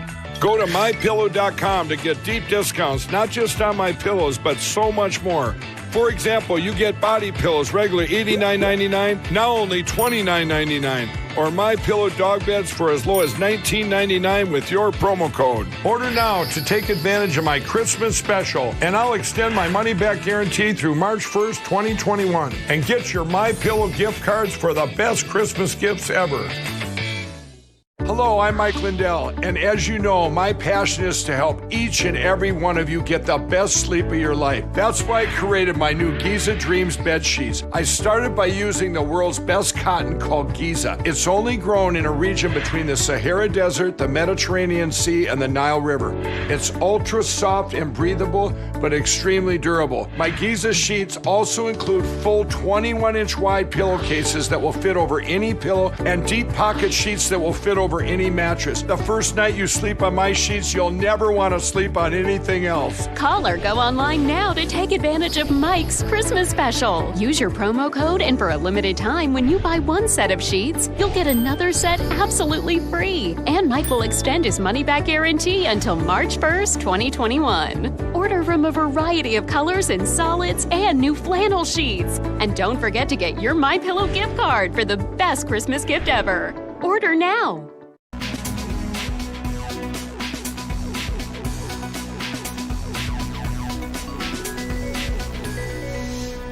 Welcome back to America's Voice Live. Steve, a lot of buzz going on around coronavirus vaccines right now. Earlier, we talked about the UK being the first country to actually approve the Pfizer vaccine, even though it is an American company. It will be distributed there right away. Now, the question is, who's going to get the vaccine? It's going to be based on priority and need, those that are the most vulnerable, those that are susceptible. What about prisoners? Our Jessica Rivera is in our Denver newsroom with a story about prisoners in Colorado. Should they be getting the coronavirus vaccine? Listen to this.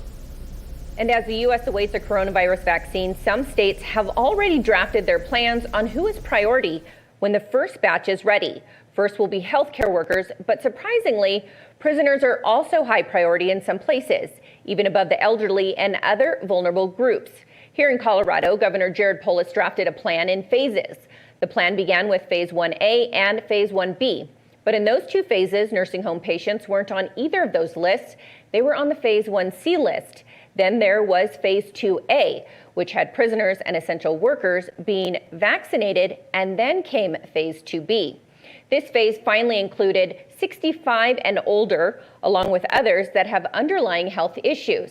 And according to Denver Post writer George Brockler, when Polis' plan was originally drafted, Brockler wrote, quote, "In the current plan, Polis elevates imprisoned pedophiles and career criminals above grandparents and adults with lung and heart disease." 2 weeks ago, Polis went hyperbolically metaphoric in likening those who dared to have an extended family Thanksgiving during the COVID as, quote, bringing a loaded pistol to grandma's head. Ironically, Polis would give life-saving vaccine to a person who puts a loaded gun to a grandma's head before he would give it to grandma, end quote. But things have changed quite quickly. Governor Polis now says the original draft will be amended to make sure nursing home patients and others will be ahead of prisoners. Yeah, well, I mean, that won't happen. There's no way that prisoners are going to get it before members of the vulnerable population. Now, as we do 65 and up, I would think that would include prisoners that are in that category. But the vast majority of people 65 and up are free. It'll first go to people in nursing homes, veterans facilities, frontline workers. There's no way it's going to go to prisoners before it goes to people who haven't committed any crime. That's obvious. So those are just false. Clearly, the actual proposal on how we're going to do it will be amended. It'll be released next week, kind of the way we're going to look at that. But there are still other states that are putting prisoners first, and some medical experts are backing these decisions, citing ethics. One says it's not about who is more deserving, but rather what is fair and just. So Tudor and Steve, Colorado made a quick change on the issue. It'll be interesting to see if other states follow suit. Back to you. It's kind of too bad. The political ad would have been something, you know, grandma gets no vaccine, but the guy that put a gun to her head, he gets the vaccine. Yeah, that'd be a big political ad in 2022. Meanwhile, how about this political ad? Politicians do as I say, not as I do. It is for thee, not for me, or however Tudor made me say it earlier, something like that. But San Francisco Mayor London Breed had her own French laundry party. That sounds a little iffy, doesn't it? The night after Gavin Newsom's French laundry party. Man, we should just go to this place. Meals are only about $300-400. Anyhow, London Breed here, the San Francisco mayor, telling everybody to stay home, lockdown, except not for her. What did they pay, like $300-400 per meal? And I've had some nice meals at some nice restaurants, Tudor, but wow, that's really up and over the top. For me, it is, anyhow. No, I obviously am in the wrong profession, because if you're a mayor, you can have these fancy dinners. And you know what, Steve, I am all for going out just before the lockdown, because I always feel like I've got to get my last meal in before I get locked down. But I'm not a lawmaker that's locking people down. The optics are just a little bit fishy there. And this is what Kayleigh McEnany came out and said. Look at all of you talking to us. Look at the hypocrisy here. This is what the entire press conference was about. The hypocrisy of Democrats saying, we're going to actually arrest you from your bar. You cannot have this, but we will go out and have a $300 meal that you're paying for. Ultimately, you are paying for that. Men everywhere are now cutting their hair at home. Are you? Introducing MicroTouch Titanium Trim, the all-new at-home haircutting tool and precision groomer. Just a trim or a full haircut. Now, cutting hair is as easy as combing hair. It's the only way to cut your hair by yourself. I don't know how people can do it with clippers. It's impossible. With this, it's way easier. I did this at home. If you can comb it, you can cut it.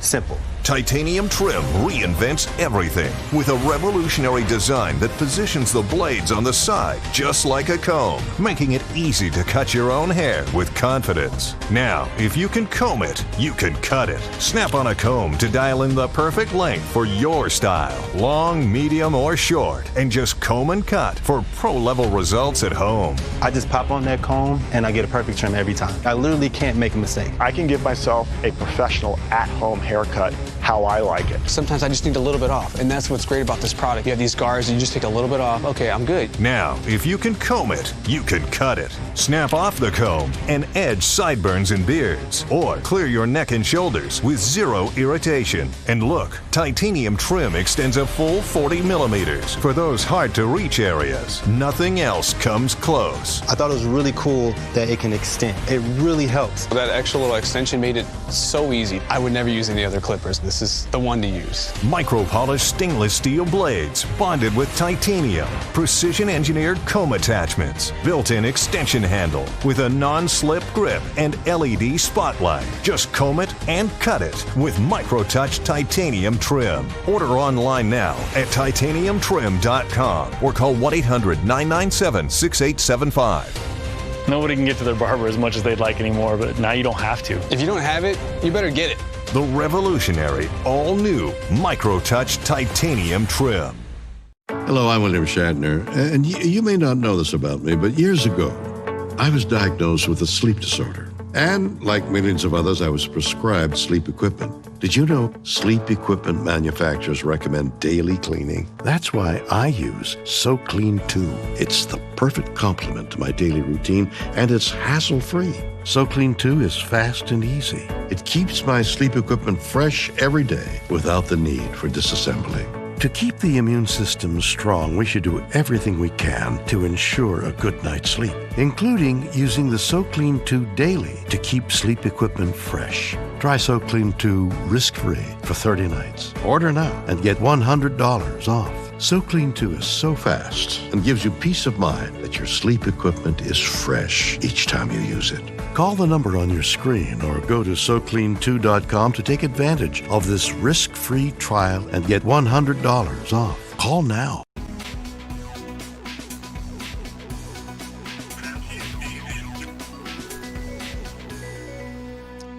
Back at it here on America's Voice Live on a Wednesday. So glad you could be here with us and making Real America's Voice part of your day. We appreciate that.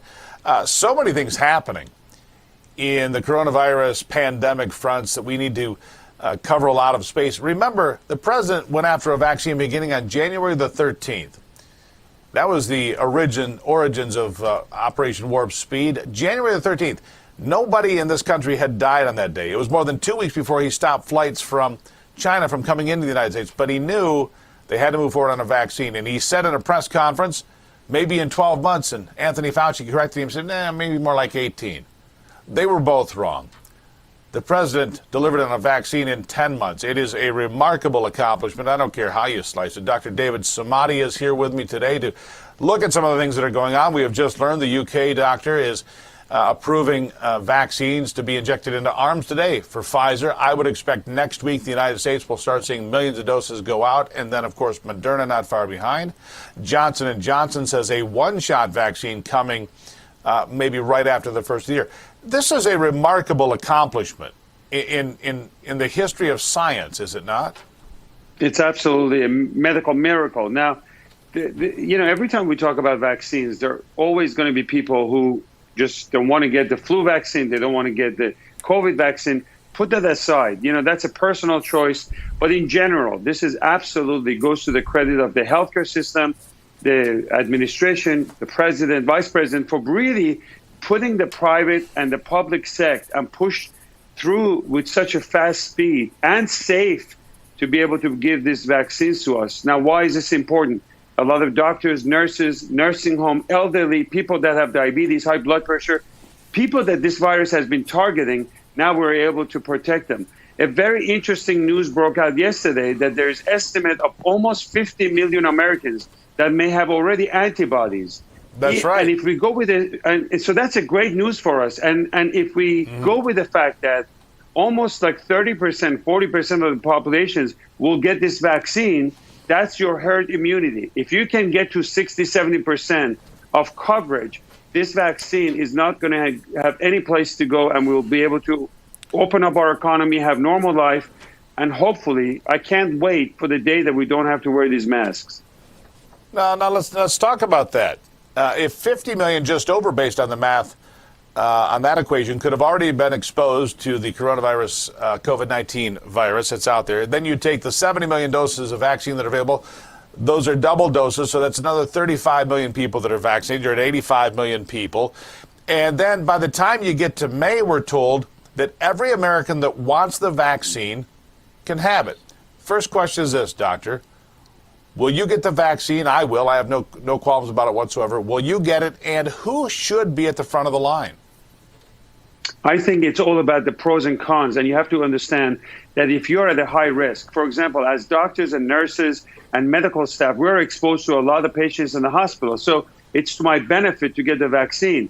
But if somebody is like 25 years old, they're absolutely not exposed, they have very strong immunity, maybe they may, depending on what kind of work they do. Of course, as doctors, we always encourage people to get the vaccine, but there's a lot of, messages out there that maybe people are not comfortable because of the speed that this vaccine had gotten approval and has gone through. They can wait a little bit until they see that it's safe. Don't forget, this vaccine was not built in the White House. It's not Trump's vaccine. There's a lot of negativity against this. This is all done by a lot of intelligent scientists, a lot of clinical trials. Thousands of people have gone through these clinical trials and safety profile, and different companies have come with 3 different vaccines. So if you want to wait a little bit until we all go through, until we get it and see that it's safe, I think that's perfectly fine. But this is a great innovation. It's a major medical miracle for this country. I am shocked because I thought, I'm glad you corrected me there, I thought that when Donald Trump was sending out tweets at midnight and 1 in the morning, he had his lab coat on down in the basement of the White House working on the vaccine. I mean, that's what, because they call it the Trump vaccine to discredit it, which is shameful, by the way. Yeah, it is. And I have to tell you that as we hear more and more about the source of this virus, we're seeing that there's a lot of negligence that happened in China.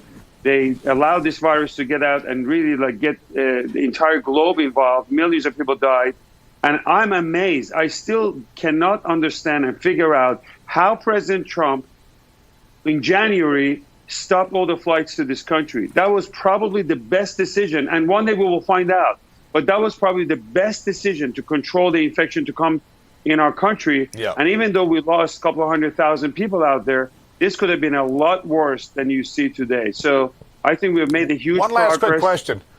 Go ahead.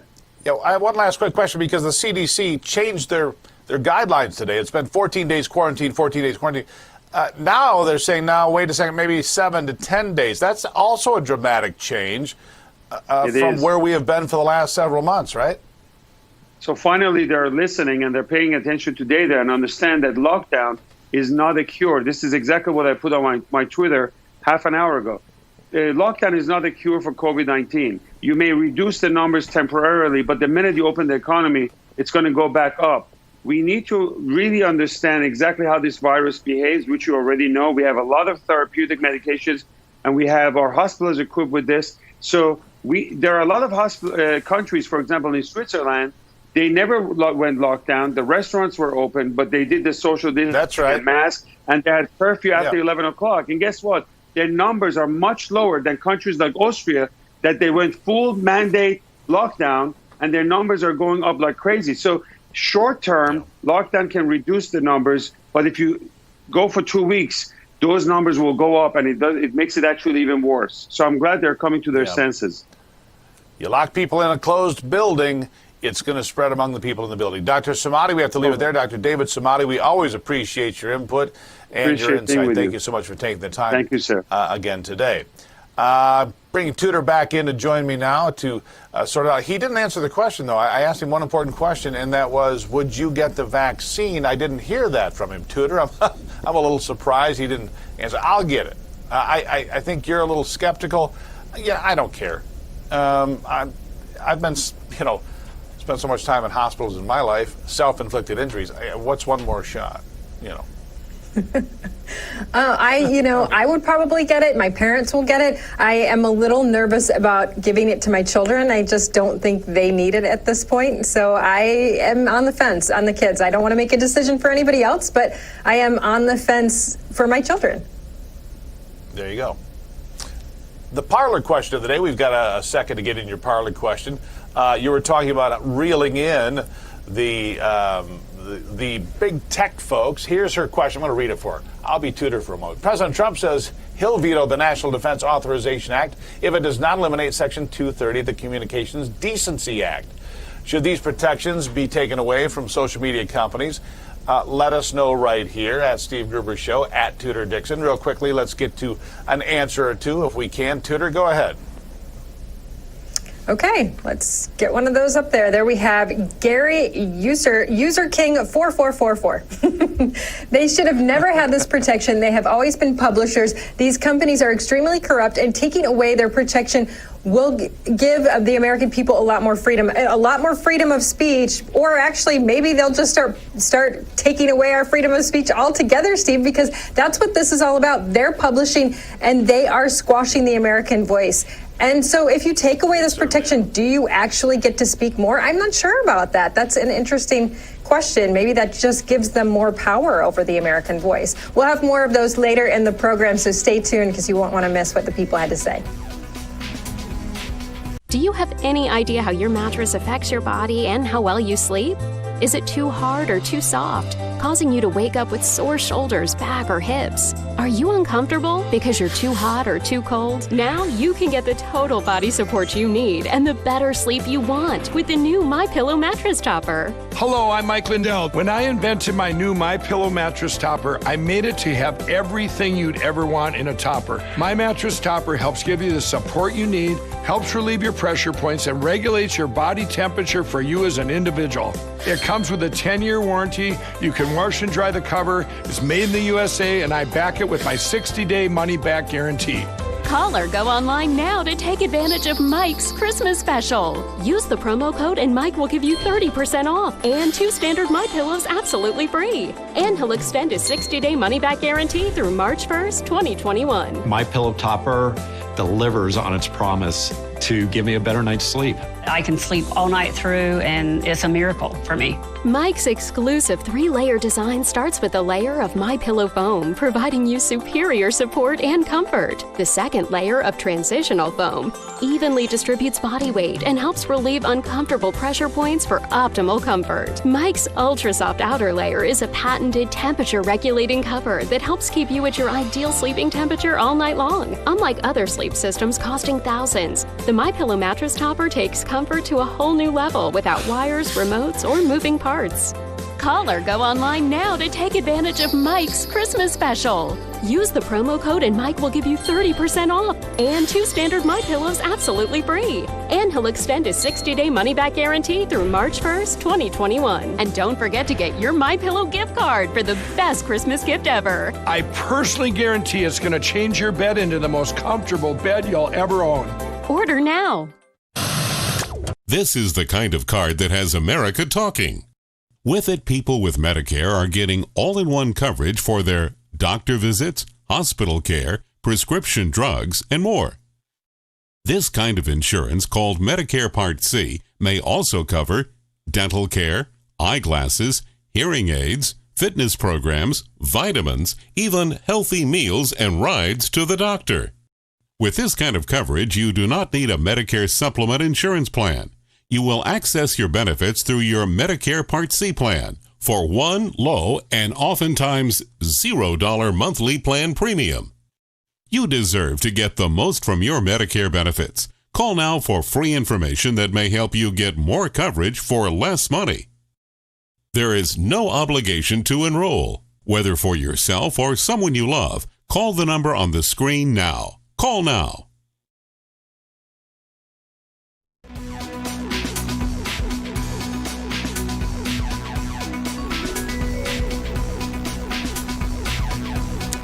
Welcome back to America's Voice Live. You may remember a few years back when President Barack Obama at the time sent out a notice. He signed an order in the middle of the night, sent out a notice to schools across the country saying that transgender students or students of any type would be able to choose the restroom they would use. To choose the restroom based on the gender identity they decided upon. Now, a lot of people didn't like that. There were a lot of high school girls across the nation who stopped going to the bathroom, had fears, had anxieties. They couldn't tell if the boy in the bathroom with them was actually trans and a trans girl, or if this was someone just trying to game the system, and parents were outraged. We also can take you back to Connecticut, where the girls who were in track were not able to compete with the boys, women, and competed in women's sports. This was something that a court had to knock down because they said it wasn't fair for women to have to compete against biological men. Well, that's probably all going to change again because Joe Biden has now come out and said he's planning to give trans students access to sports, bathrooms, and locker rooms in schools across the country. When Chuck Schumer was asked about this is what he had to say. Joe Biden said that on his first day of office, he will give transgender students access to sports, bathrooms, and locker rooms in accordance with their gender identity in all federally funded schools. Do you think he has the ability to do this, and do you agree with this decision? I agree with the decision, and I know he'll check things out thoroughly legally. They asked if he would have the ability, and obviously he said, I agree with him. If legally he checks it out and he can do it, well, in the past, this was not necessarily legally checked out. This was just an executive order that came down from the president. People weren't happy about it. In fact, a lot of people are saying that students shouldn't be deciding their gender so young. Just recently, the judges in the UK decided that this is not okay, that you can't choose your gender, or at least you cannot have drugs that change, these drugs that change your gender, or these puberty blockers. They just ruled in the UK, the judges said, quote, it is highly unlikely that a child aged 13 or younger would be competent to give consent to the administration of puberty blockers. It is doubtful that a child aged 14 or 15 could understand and weigh the long-term risks and consequences of the administration of puberty blockers. Molly Hemingway came out and tweeted this: in a landmark judgment that will have repercussions around the world, the High Court today ruled that puberty blockers and cross-sex hormones are experimental treatments which cannot be given to children, in most cases without the application of a court. In fact, some young women came out and said they were given puberty blockers when they were 16, and it destroyed their lives. I want to move on to something else in education now, and I want to bring in Mike McShane, the Director of National Research at EdChoice. Mike, welcome to the program. Yeah, it's great to be with you today. It's good to be with you. You are obviously an advocate of school choice. We are in a very strange situation in this country right now, where people are saying, I need to be able to choose where I send my child because right now I can't do virtual school. So tell us a little bit about what that means to parents and how EdChoice helps with that. Yeah, so school choice is just sort of contained in the name. It's any suite of policies that allow families to choose where their children go to school. So this might be within the traditional public school district, public school system, where they have a lot of choice within the district that they live or potentially across district boundaries. It could be things like public charter schools that are autonomously operated public schools that give people some choices between where they want to go. Or it could be any range of private school choice programs. So providing some kind of financial support for families who want to send their children to private schools. So we at EdChoice support all of these different options. We try and advocate on behalf of parents. We think that parents know what's best for their kids, and we try and put them in the driver's seat so they can choose the best learning environment for their child. Are you advocating then that state dollars follow the child and the parent could take those wherever they want? Yeah, absolutely. And what does that mean to parents who don't understand? Because actually, there are a lot of dollars that follow your child. I don't think most parents realize how much money actually follows your child to public school. Yeah, absolutely. I mean, I think depending on how you calculate it, across the nation, it's somewhere I think in the neighborhood of something like $12,000. But I mean, if you're in New York or New Jersey, in some places it's close to or north of $20,000, and you think to yourself, look, you can buy a heck of a private education for that amount. So giving parents some of that flexibility to be able to find the right school. And look, their right school might be their traditional public school. And that's great. If they are in a school that they like and it's meeting the needs of their child, dynamite, that's wonderful. But we also think it's important to give families the flexibility. Maybe they want to educate their children at home. Maybe they want to attend a religious school because inculcating religious values is part of what they want to accomplish. So all of these sort of options should be on the table for families, and they should have the freedom to figure out what environment best meets the needs of their kid. Really quick, we have about 20 seconds left. I want to ask you really quickly, is there any fear of these private schools that if they do get these dollars, that then they will also have the oversight of government? For sure, absolutely. And so it's really important that the way that we structure these programs provide safeguards for schools, that while they're taking children and the children are getting support, they don't just become a kind of wing of the public school system. Excellent. Mike McShane, thank you so much for coming on today. He is the Director of National Research at EdChoice. Tell us really quickly how people can learn a little bit more about EdChoice. www.edchoice.org, but you can also find us on Facebook, on Twitter. Just search for EdChoice, and that's where we'll be. Mike McShane, thank you so much. Really appreciate having you on today. Everybody else, stay tuned. We have a lot more coming up here on America's Voice Live right after this.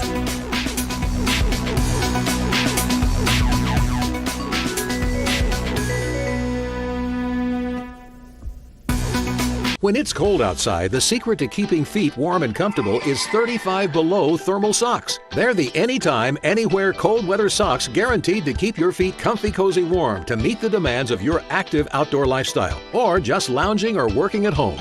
That's because 35 Below thermal socks are made from aerospace fabric technology that merges soft fleece comfort with real sock science. From heel to toe, 35 Below has thousands of heat-radiating aluminized threads tightly woven into a breathable, cozy knit fabric that transfers perspiration away to keep your foot dry. Meanwhile, millions of super soft loops surround your foot to cushion and comfort, keeping feet warm. After just 3 minutes standing on a block of solid ice, the foot in 35 Below is a full 24 degrees warmer than the foot in the heavy wool sock.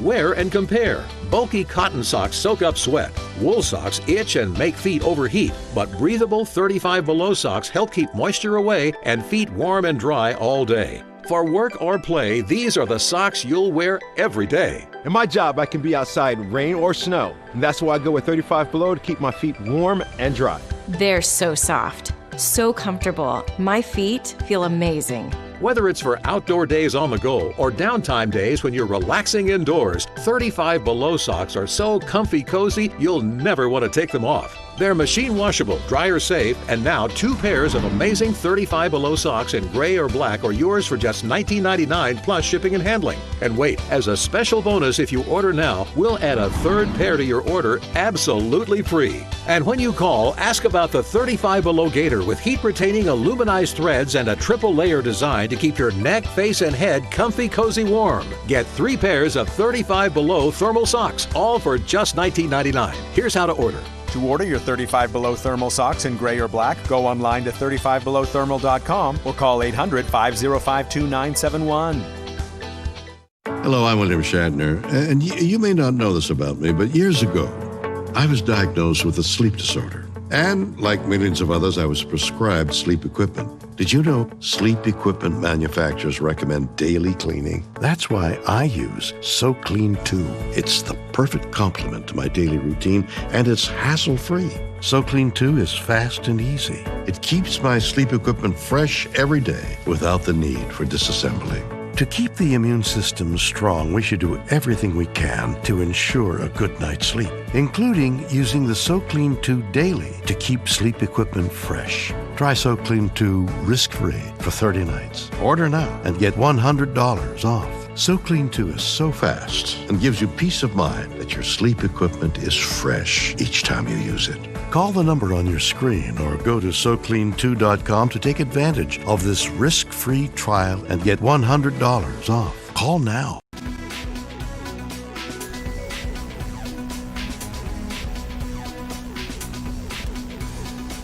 Tudor, I think we should talk.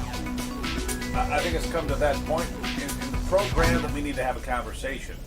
I'm an XL tall. I really like Sims and Orvis for fly fishing. It just has a good feel to it. I like the quality, and so when you're thinking about Christmas shopping, I just put that out there for you.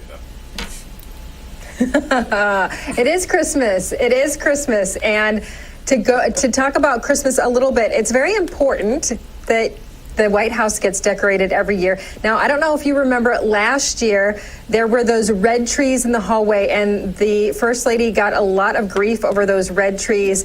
They were actually stunning, and I got to see them in person. They were beautiful, beautiful. Now, this year. The theme this year is America the Beautiful, and she has gotten so many compliments for what she did with the White House this year. It truly is beautiful. I don't know if you remember, Steve, last year there was that candy gingerbread White House that was all white. Beautiful. That again, that has been done again. There's actually a train, a gingerbread train as well. There it is. You can see right there that White House that is made out of sugar or something, but it is stunning, absolutely stunning. And I think what she did with the White House this year is beautiful. But this First Lady has impeccable taste. She does. And by the way, look, what I got for Christmas was a microphone, which was an accessory.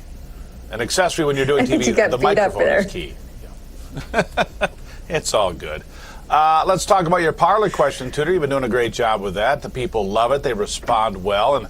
And great topics you've been hitting along the way. Go ahead, give them the question of the day. Yeah, well, the president came out and said he'll veto the National Defense Authorization Act if it does not eliminate Section 230 of the Communication Decency Act. We all know what's been going on with Twitter, Facebook, the fight between the president and those social companies. So I asked, should these protections be taken away? A lot of folks out there are very protective of Parler. So let's see what they had to say. Let's get that first one up there. We have, here, Steve, I'll give it to you. All right, yes, because they have more than proved they cannot do an honest job, says Soul Good 21. You know, here's the thing.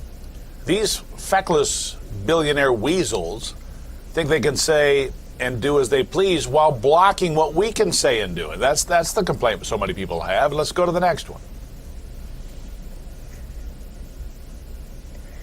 Yeah, here's Sherry's Holmes says 130% do it now. The networks disseminating fake news need to be taken off the air for creating chaos in America. Please, Facebook, Twitter, ABC, CBS, NBC, MSNBC, CNN. Oh, she changed that there. I see that MSNBS. Yeah. CNN is a great place to start taking them down. Let's see how their tune changes. I should be considered a national security issue. That is pretty funny. You know, that's my concern, though. It doesn't take these folks down necessarily. I guess they can be taken to court. They can be considered a publisher, and so the rules are different. That allows them to really censor. The way the rule was set out, though, is supposed to prevent them from being in trouble for just allowing third parties, you and I, to post things. But it's not just you and I posting things. They have people that decide what's real, what's not. They get to censor you and I. They get to amplify others, censor us. No. Either it's a hands-off policy, except for, violent or sexual behavior that you say it doesn't go across this line, or it's not everybody can talk. And so it's not a fair discussion out there when you block some and don't block others. Here's one more for you. I guess my concern is that if Section 230 were eliminated, big media might be even more inclined to suspend users and block content, as they then would be responsible for all content posted on their platform. That's not true. Not sure if eliminating Section 230 is the solution we're looking for. It is the solution. They just need to keep their greasy little leftist hands off from it. There, I got that off my chest. But it does make them a publisher then, and that's what I'm saying too. I need Zach Voorhees back to ask him this question. We'll have to ask him next week when we have him on. But you guys don't go anywhere, because the National Pulse is next, and you don't want to miss that.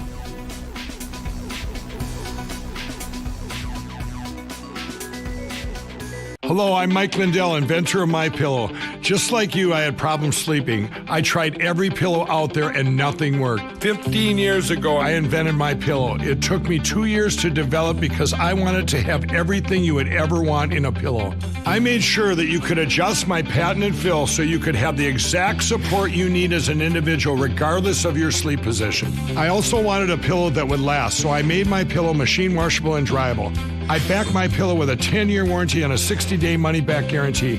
Not only that, I do all my own manufacturing in my home state of Minnesota. I really like the fact that it was made in the USA. I think that USA products are a better quality product. I've tried a lot of other pillows and nothing's worked like my pillow. I'm interrupting this commercial right now to give you deep discounts, not just on my pillows, but also my mattress topper, sheets, and so much more. For example, you get body pillows, regular $89.99, now only $29.99, or my pillow dog beds for as low as $19.99 with your promo code. Order now to take advantage of my Christmas special, and I'll extend my money-back guarantee through March 1st, 2021. I used to think that sheets were just sheets. I got the Giza Dream sheets. They are the most comfortable sheets I've ever had. The Go Anywhere pillow is so easy to just roll up and take anywhere I want to go. The My Pillow topper for the first time has enabled me to have a cool night's sleep. That's 3 inches of wonderful that's in the My Pillow mattress topper. My Pillow helps me get a good night's sleep so I can do my job in the morning. Go to mypillow.com to get deep discounts, not just on my pillows, but so much more. For example, you get body pillows, regular $89.99, now only $29.99. Or my pillow dog beds for as low as $19.99 with your promo code. Order now to take advantage of my Christmas special, and I'll extend my money-back guarantee through March 1st, 2021. And get your My Pillow gift cards for the best Christmas gifts ever.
Welcome to the National Pulse. I'm Raheem Kassam, Editor-in-Chief of thenationalpulse.com. And I want to take a second to thank you all for tuning in here today and for helping us set a record-breaking day over at the National Pulse website. Yesterday, over 1 million visits, views to the nationalpulse.com yesterday. I guess because of all the news we break and all the investigations that take place, Natalie Winters and the whole team, everybody that helps out with the site, Wahagan, and all of our Discord, private Discord chat channel members who are basically a big investigative team at the moment. If you want to join up to that, by the way, the URL is thenationalpulse.com/support. Or you can go to the website there. You see a little icon up there that says support us. Click there and you can be part of the team. I also want to thank our viewers from thedonald.win. That is the new The Donald, which used to be a incredibly famous Reddit channel. Of course, they got banned and kicked off there, as we are routinely kicked off everything. Just before going live today, I got a blank email from Twitter that said, there's been a development in your appeal against the National Pulse being banned on Twitter. And it was just a blank email. So I'm going to try and figure out what happened there. I think they're just teasing me at this point, but I'll let you know if we get anywhere with Twitter. I want to say a great big thank you to other platforms that have gone out of their way to make sure they host us and provide us access, like Parler, like Rumble. For instance, we are on Rumble if you want to subscribe there as well. Every little helps. There's a lot of news, of course, and if you were watching the War Room from this morning, you'll know that we were covering an awful lot. We were up early this morning going through so much of what's been taking place. But over the course of this show, I want to bring in Patrick Basham from the Democracy Institute, and we're also going to be answering audience questions. I will be, for the final 4 blocks of this show, the final 32 minutes, am I doing my mathematics right? 32 minutes of this show, be answering your questions that you have posed to us in the Donald.win. So stick around, stay tuned. We're going to be getting to those, and there are some great questions, some very thought-provoking questions, very difficult questions, and we're not going to shy away from those. We put the list together of as many as we can possibly answer in this hour, so we'll get to those in just a moment. Patrick Basham joins us down the line. Now, Patrick is the founding director of the Democracy Institute, one of the only, if not the only, pollster to get 2016 bang on the money. And Patrick has written this excellent article about why we should be skeptical about the results now in 2020. Patrick, welcome to the show. Thank you, Raheem. Absolute pleasure to be with you again.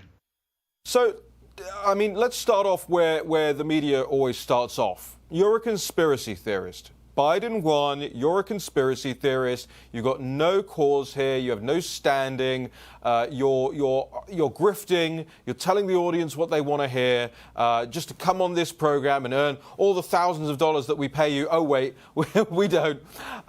You do this all of your own volition, all of your own time, and you stake your reputation on it. In 2016, you proved your credentials. Are you actively trying to lose them now?